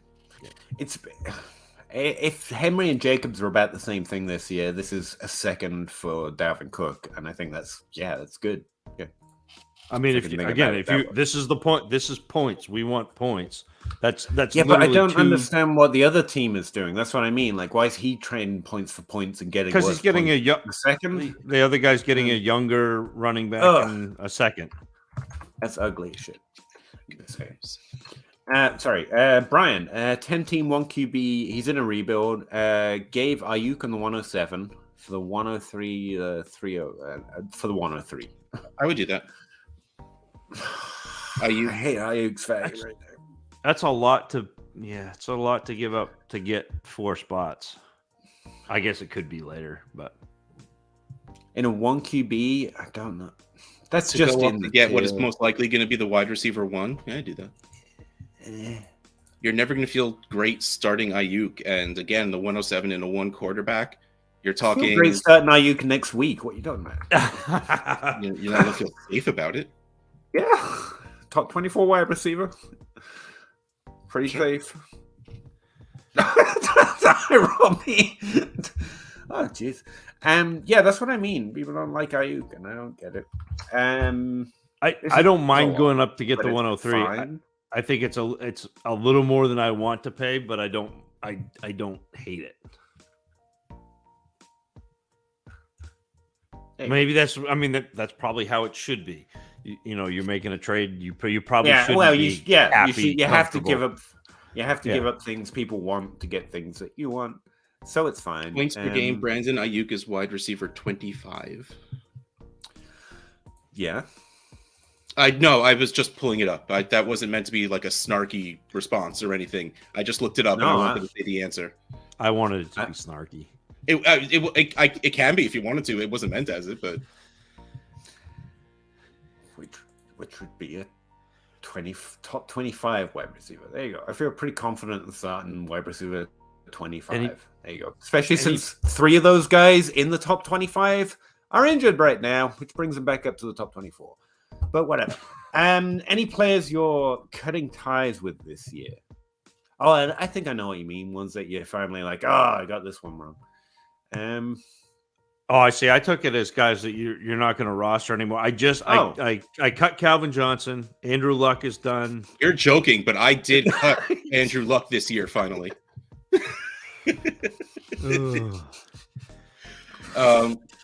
Gronkowski is not on any of my rosters anymore. I cut him. He might be on one of mine. I can't remember. But like real players, I don't think I have anyone that I'm just like, no, all right, you know what, forget it. I don't think so. Like honestly, who am I cutting ties with? DeAndre Swift. Like I used to believe in his value, but his value isn't even really there anymore. Yeah, that's a tough one. Are we still gonna keep letting DJ Moore Charlie Brown us or Lucius? Rather? No, he is no. Don't he Charlie Brown us. He is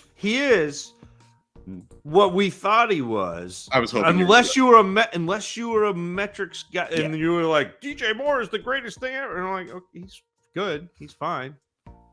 You know what? He needs to go to San Francisco. Cortland Sutton. Is it time to just be like, it's not enough runway left, kind of. I mean, I already took the massive loss on Sutton last week. Yeah, me too. He's the biggest miss, but man, Russell Wilson is terrible. What is this? Right? Like it can't be Pete Carroll's system, right? What run? I mean, maybe they were hiding Russell Wilson. I know DJ what's Moore going on with him, man. Is the points per game wide receiver 42. Yeah. Wow, I didn't realize it was that bad. It's pretty bad. Well, but he basically has the ghost of Christmas future Zach Wilson thrown to him. I mean, he either had Baker thing, or right? or I mean, it's just ugly. But they're so bad. Yeah, I think Sutton might be my best, highest ranked offer I can make because mostly you're giving up on players everyone else has given up on. Right. Again, to the Calvin Johnson and Andrew Luck point. And again, it's not that Cortland Sutton isn't good and hasn't done good things. It's just the amount of runway left. It's a Robert Woods situation almost. Yeah, I'm not blaming the player even. It's just it's hard to really buy in at his value at this point. It's hard to see him dropping down low enough and then can get higher. So maybe Cortland Sutton is an answer to this question. It's a good, that might be a good exercise for me to run, actually. I like the question. Zach, yes, this is the same 14 teams for Superflex. I traded Pitts, start 8, and oh yeah, you have a good team then. Mm-hmm. What is advice for trading in the off season? Do it. That's always your advice. Generically, you're trying to buy points because that's when people are less interested in points. That might be one general piece of advice. I think that's an interesting way to approach it. But it's the same thing. You're just looking for ways to go against the grain that makes sense because of what people consistently do. Not what players do, what the NFL does, are predicting the future. Dynasty players are more predictable. Your league mates are more predictable than the future is. Because we like certain things, and we like certain things at certain times. We know draft picks are going to go up. We know points value are going to come down. And you kind of play it that way. But again, as always, it depends on your team, what you have, which direction you're taking your team right now. But in general, points are cheaper, and they'll get more expensive when the season gets here, if you get them right, at least. That is such a patient game that I do not have the patience for.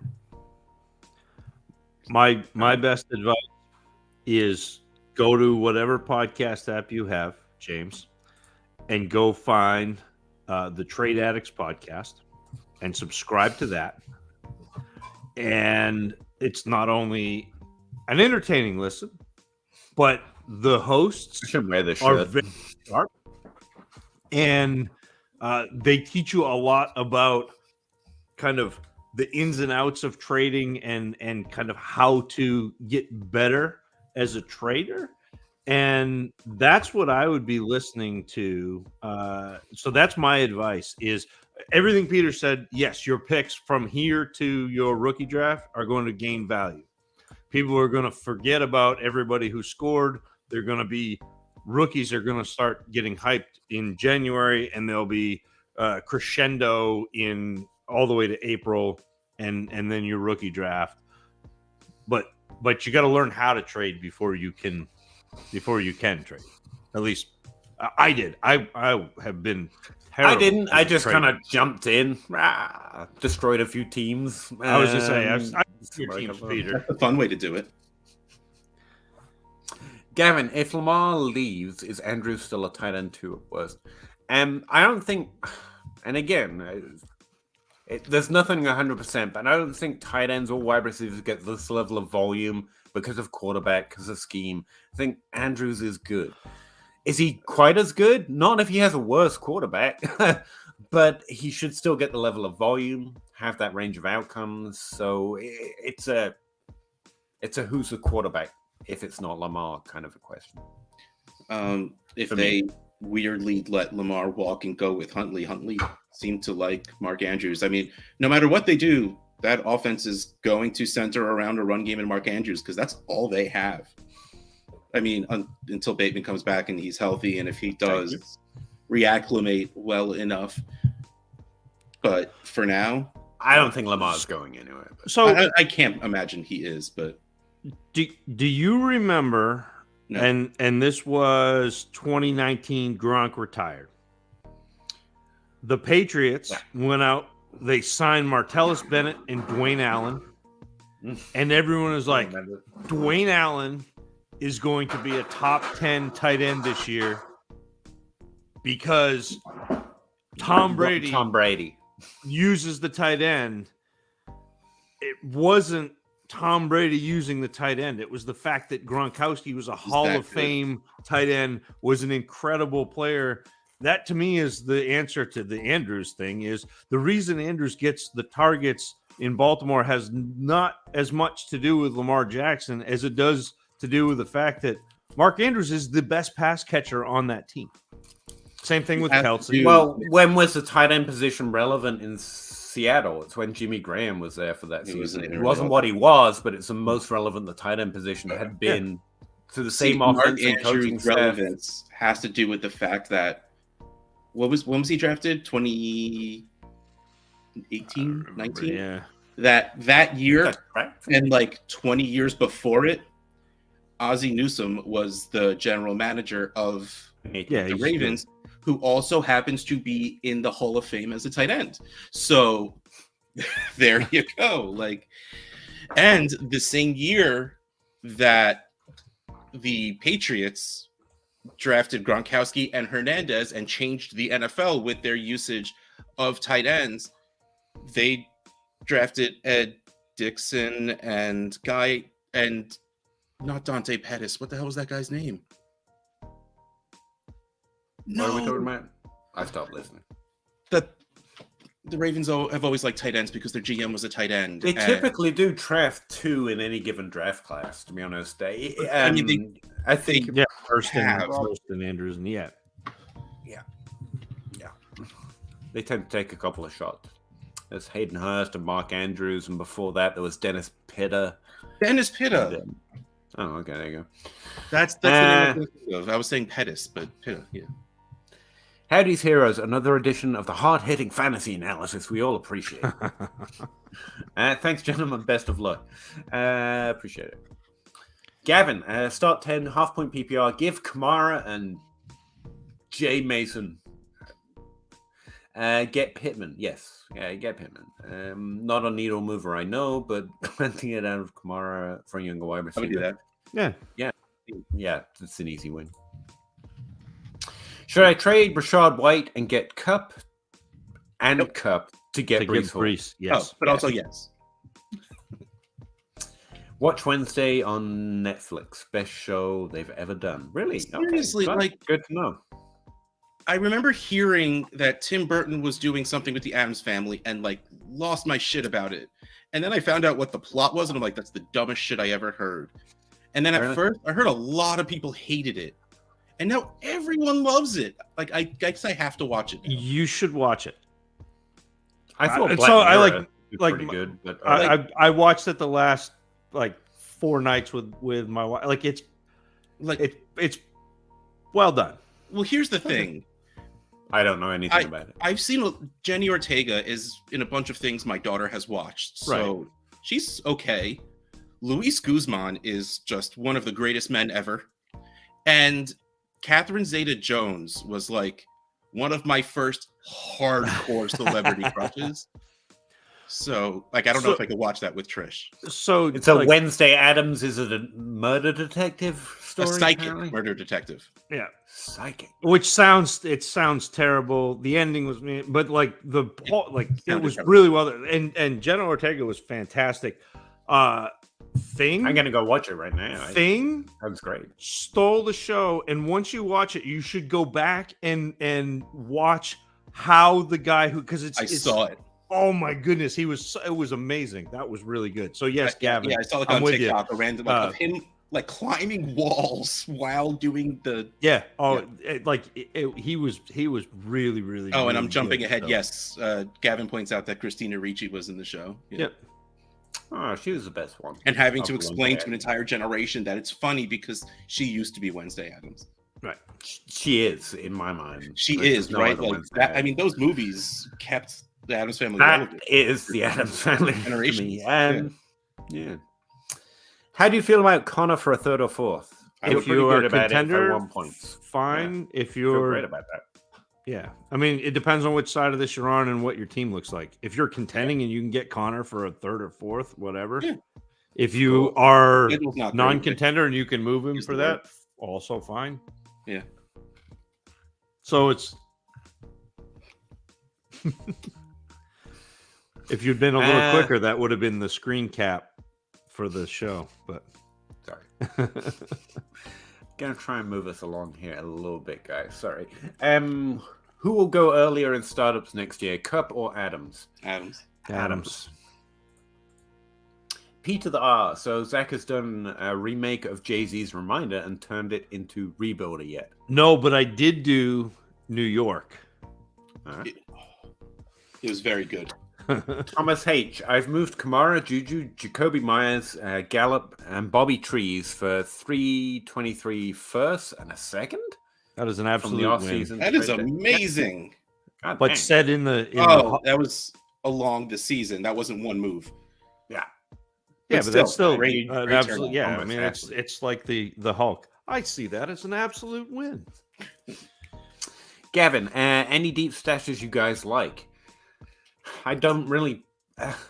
No. Tight ends and Here we running go. backs are most of my deep stashes right now, but I still have a soft spot for David Bell. Still have a soft spot for Trey McBride because you never know, and they're not worth anything now. But mostly it's running back and tight ends. Anyone got deep stashes they like? Not really. I would Isaiah have Stella? to. Gavin, I would have to think on that. Justin Ross. Not tight end premium. Doesn't matter. If you're talking about deep stashes, is anyone that could get relevance. Wide receiver 71, Calvin Ridley. That's actually pretty. Yeah, that's a good one. 12-team Superflex PPR. Lamb or Debo and Montgomery? Lamb. Lamb. Yeah, it's Lamb. Rank 'em. Palmer, Tony, Bateman. Bateman, Palmer, Tony. Yep. Don't at me. Actually, at me all you want at that. It's probably the right answer. I don't know, man. Like, it depends what. Palmer's been really good. Like Palmer and Bateman do are much at wide receiver. Palmer should be first. Yeah. But That's fair. Palmer, Bateman with an equal sign? I'm fine with that. So now here's a question, Ross. If Lamar Jackson does move on, is that a positive for Bateman? Yes. So, because I think you get more. If they bring in just someone who's I think you get more volume potentially. Yeah. Like, you'd have to change the offense as well. Peter's being frustrated because Lamar Jackson has been a good thrower, but they haven't let him throw enough, Peter. Yes. Yeah. I don't think Lamar's the problem there. No, I that's don't what I'm think saying. there It doesn't necessarily is matter. a problem. It doesn't matter who the problem is. It matters that there's a problem. It's the Ken Walker can catch passes. Jason, 12-team Superflex has Mahomes, Lawrence, and Watson. Pretty good lineup in Dynasty, anyway. What do you think Watson will be viable rest of the season? He's a viable starter. Maybe. I want to deal Lawrence. No, I would wait till this offseason and I would deal Watson. That's what I would do. But, yeah. Anyone? No, I think you're right. But if he's trying to compete this year, and I would not feel comfortable as a contender trading Lawrence and having to start Watson off a 2-year hiatus with a new team now. And plus, Watson is young, and also Lawrence is young and also good, guys. I know the team is suck, but he seems pretty good. T-Mac equals McLaurin. Thank you, Gavin. Someone figured it out. Was not me, obviously. Trevor, 12-team 1QB start 8. PPR trade Walker? Ken. For DK, a third, a 24-set. Yes. I want DK in the third and the 103. And my only running backs are JK and Rashad I don't White. care about running backs right now if you're not competing. So go get DK in the 103. In fact, if you're not competing, trade Rashad White. I thought T-Mac was go up. I thought T-Mac was Tracy McGrady. I was trying to figure out why he was still being rostered. I was like, he had a nice J. I'm holding on to Andrew Luck. Someone can still hold on to Tracy McGrady.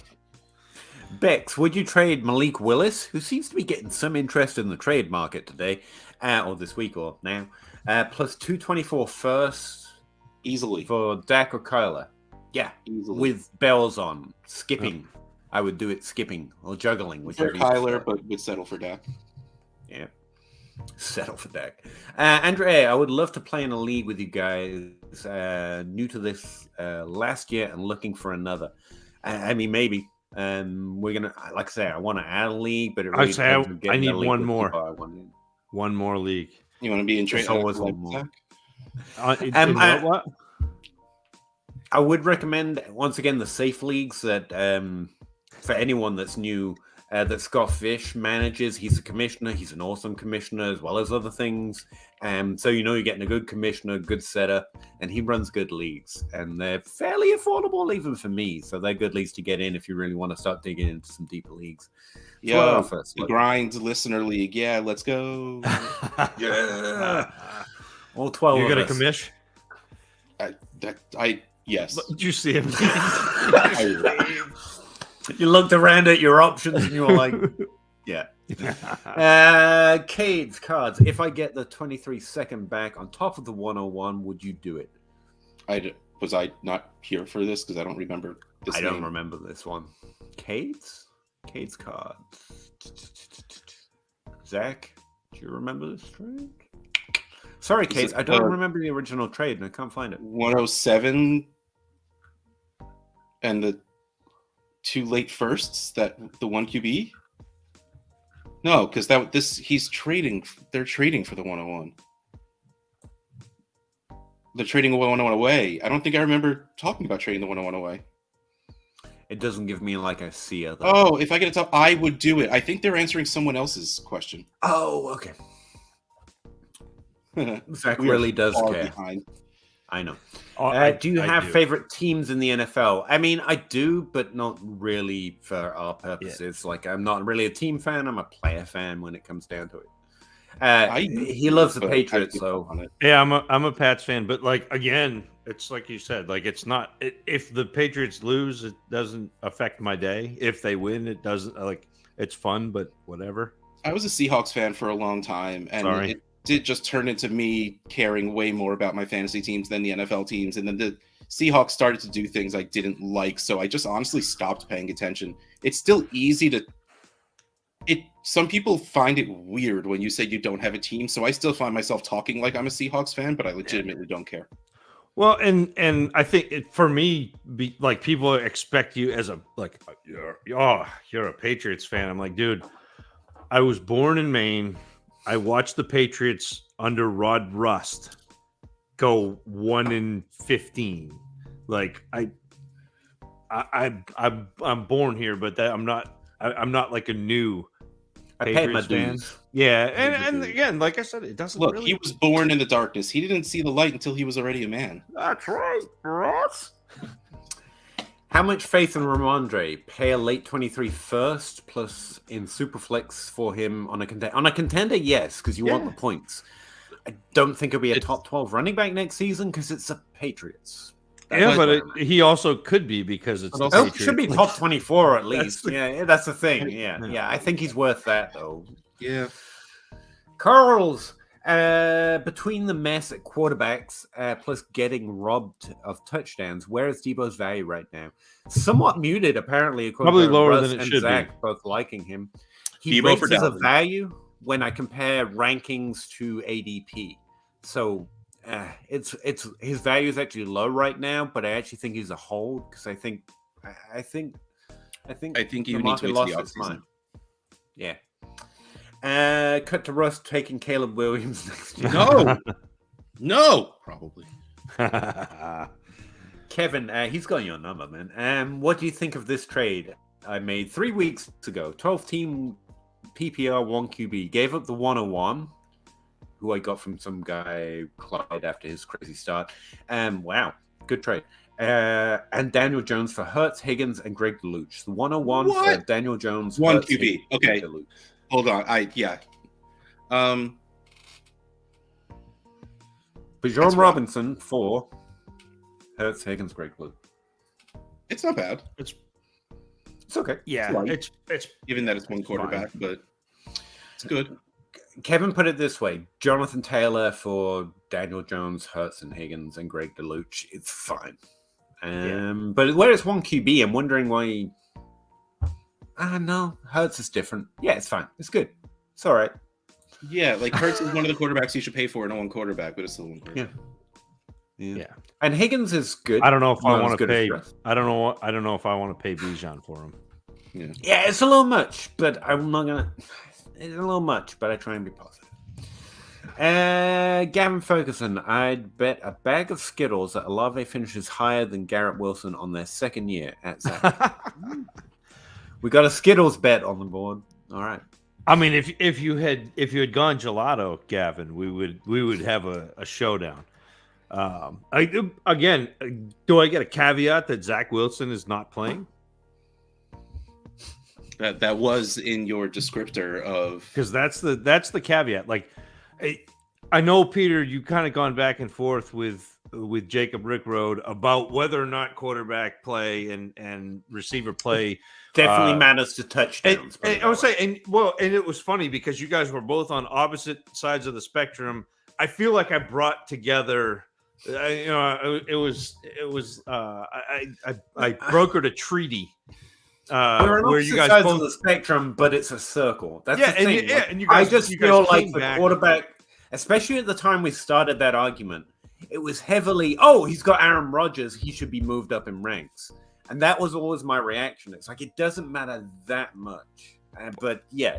You brought us together. You made it all possible. Gavin Grant, I was offered a 24 first for Trey Sermon and Montgomery. Sorry, that one might kill me right before the deadline. I'm competing and I didn't take it. Will I regret this? During the season, no. At once the season ends, yes. Yeah. Montgomery has a good schedule. And again, if Khalil Herbert does not come back, Montgomery will score a decent amount of points. But the second the season ends, you will regret it. You're never going to get offered a first. If you win, it's worth it. Ever again. Yeah. Eyes football. It's Pardon? Dave. Russ, one of my many like ridiculous in my camera roll is a video of Dave drinking hot sauce. Sure. I don't know. It's how it is. Why not? My camera roll is ludicrous. It's great. Non-superflex. Give Lamar, got Justin Fields, a 24 second and 24 third. Next week, traded Fields and Keenan Allen back to the Contender for Lamar and a 25 second. I like it. I like it a lot. 25 is not much, but it's fine. Why not? That was just fun. That's like Russ. He's like, he doesn't even care. He could end up in the exact same place, but he had fun making trades. That's fine. Peter gets me. Andrew A. I don't actually, because you won't share your secrets. Would you trade Pitts while high value high, since London and him are the same player with no quarterback? No, so I would wait till the value is high. Right now, I think it's kind of muted. Yeah. I've actually traded for him, which is the first time. I drafted him in one league because it was a single rookie pick, mid to late. I was like, sure. But right now, I think his value is as low as it's been since that rookie draft. Yeah, and it depends on your league settings. It depends on the temperature of your league on Pitts. So it depends on what I mean, and that feels like a little bit of a fence-sitting answer, but that's the real answer. Is it depends on what you can get for him. I'm not trading him away just because he's on the same team as London. Like, two good players can coexist, and they will have a quarterback next year. They will. Like, Pitts is just somebody. I think of him like a draft pick because he's injured, because he has innate value, because everyone's been so high on him. Like, and then we go back to what type of value. Next season, if I need points, if I'm trying to buy points, I can go get Kelsey and something for Pitts. I can break him apart that way. And right now, he's just a thing that not himself, but rostering Pitts is just value you can sit on the shelf and have there to use when you need it for whatever you need. But yeah, the two players on the same team thing doesn't affect me. It doesn't rate with me too much. What would you add to McLaurin or Ayuk to get up to Devontae or Hopkins on a Contender? You shouldn't. Dynasty players value age. Devontae, maybe. I would go get Hopkins, and I wouldn't expect to add. I wouldn't expect to add to McLaurin and Ayuk to get Devontae. Yes. A lot. You don't. Not for Hopkins. That's what I said. Not for Hopkins, no. Like, Ayuk for Hopkins can probably. But honestly, if I have to throw a late second, I'll do it. And I would rather trade Ayuk than McLaurin. If I'm a contender, like McLaurin, I think is going to score you more points through the end of the season than Ayuk. If I can Ayuk is shiny. Yeah. Well, that's fine. But I don't want shiny right now. I want. That's what I mean. Is you're more likely to get that trade anyway. So I'd rather be shiny. What have I started? Andrew A. Lozeless, I cut LaDainian Tomlinson. Finally. Nice. Bad Should I move, bro. try? Bad move. It could happen. We got Angel with us. You never know. Should I try offering Tyler Hunt? I gotta go watch that movie now, you bastard. Like, I want to see that song again now. Should I try offering Tyler Huntley? Yes. David Montgomery? Yes. To Lamar Jackson? Oh no, for Calvin Ridley. I think you could get away with one of them, but sure. I mean, package them if you got to. Yeah, definitely. But I think that's a really sharp. Trading for Calvin Ridley is always the right answer. Well, you were gone, Russ. But that's like I said that. He's a player that I am actively looking to acquire at the end of this season before that hype builds again, because he's gonna be in Jacksonville and he's gonna be. I honestly forgot that Calvin Ridley is who T. Higgins, who used to be T. Higgins, the guy the rest will give me a headache on because I like him.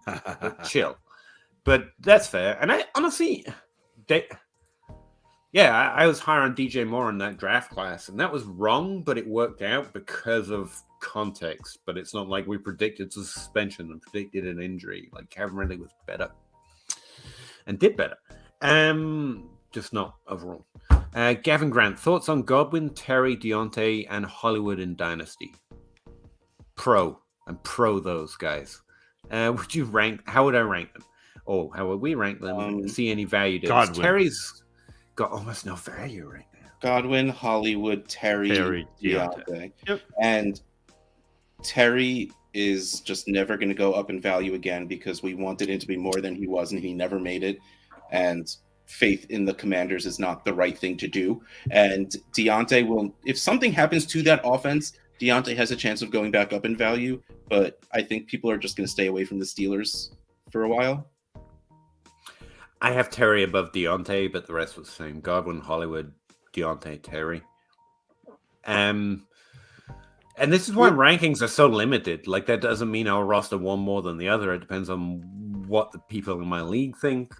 But I think they're all good players who have top 24. Apart from Godwin, that's why he's at the top. He's got a top 25, 12 range of outcomes. So. Dennis Pitter. Thank you, Dave. Yeah, thank you. Was that excellent? So, yeah, people. You're missing a few X's. That's true. Actually, he did. What a weird year. I learned so much about tight ends here. Gracias. Wasted. Yeah, we tried that. There's a flow chart for that. That's all you need to know. Two things. Other people value Kyle Pitts, and I value Mark Andrews. That's what. And also, Travis Kelce is going to score points. Karen Ferguson. Wednesday has. Oh, I'm way behind. No, that was I brought it up when he first typed it. I'm way behind. I sent an offer trading away DK Metcalf and Mac Jones and a 24 second for a late 23 first and 24 first. Thoughts? You didn't ask for enough. Yeah, I think you gave up too much to get not quite enough back. I think DK is worth 2 firsts, and really they have to be one of those firsts has to be pretty good first. If we're talking late, yes, I think DK is probably worth that early to mid first. And then you've got Mac Jones and a super flex. I mean, it's your roster. You're happy. You're happy. I would have expected a little bit more back. Yeah. And my roster is top heavy and no depth. That's cool, man. That's what all the cool. All of my teams are like that. I hate depth. Yeah, I genuinely don't strive for depth. Well, but so top heavy and no depth is kind of the way to either ensure that you're here or here. Because if you have injuries, you're here, and if you don't, you're the bull of the woods. So, like, that's not a bad place to be. Yeah.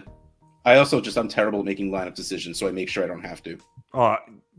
I'm usually, traditionally, perennially, very good. I'm like above 90% of my potential points over the last 5 years I've started. This year, for whatever reason, I'm at like hovering at 80.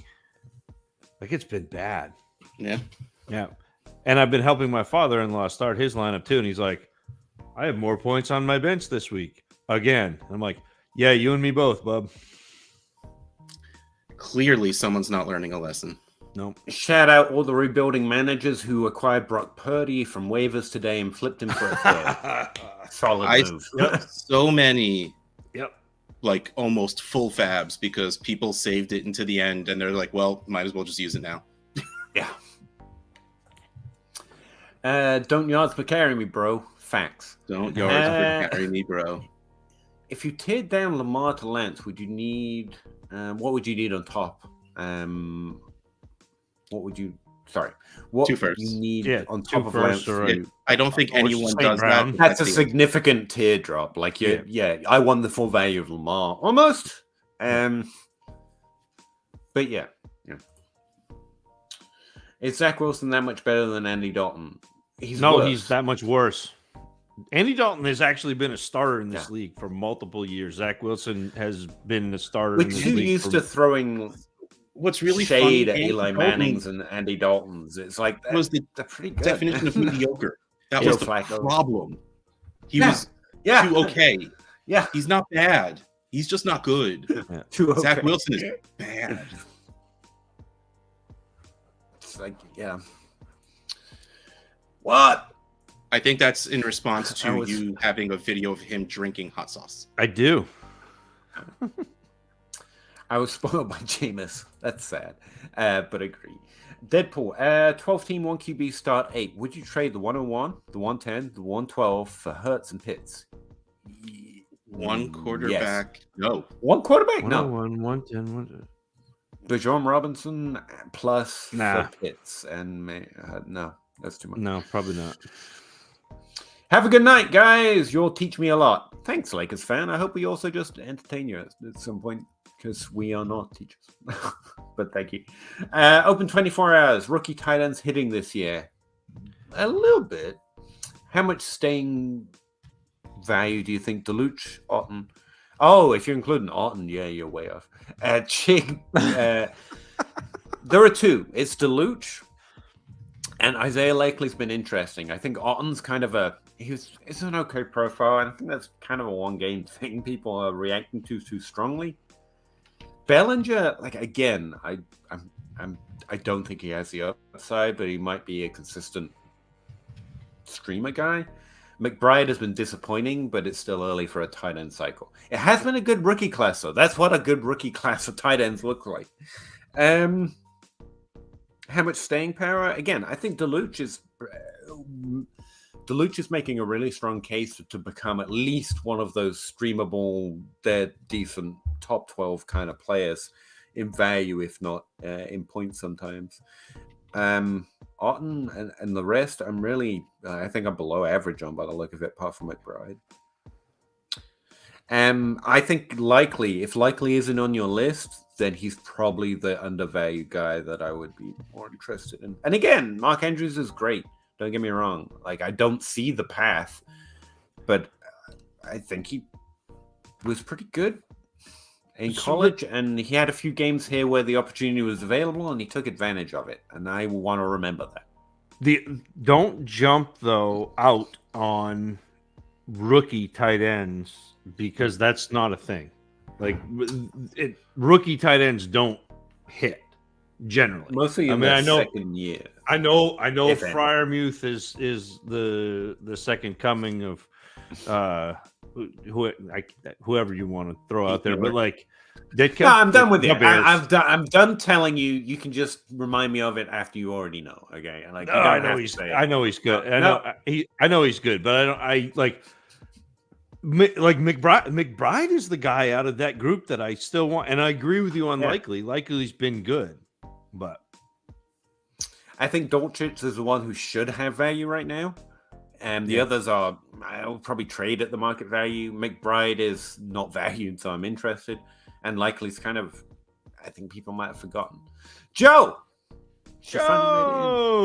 Happy about that. Start 10, I have Mahomes, Dak, AJ Brown, DK, no one else. Oh, that's for that trade that he mentioned. That was for the hot sauce video. Fair enough. All right. It is 20 past midnight, guys. No one's gone to bed yet. I'm thinking about it. I really respect you all not asking for money and answering questions all in the chat. Hey, I'd ask we for money if I appreciate thought you you'd being give it. You here. want to give me money? I'll take money. I take Hey, money. Pete. But I mean, no, you're fine, man. But like, Appreciate ask you, for man. our PayPals because we don't get whatever you get here. Look over there.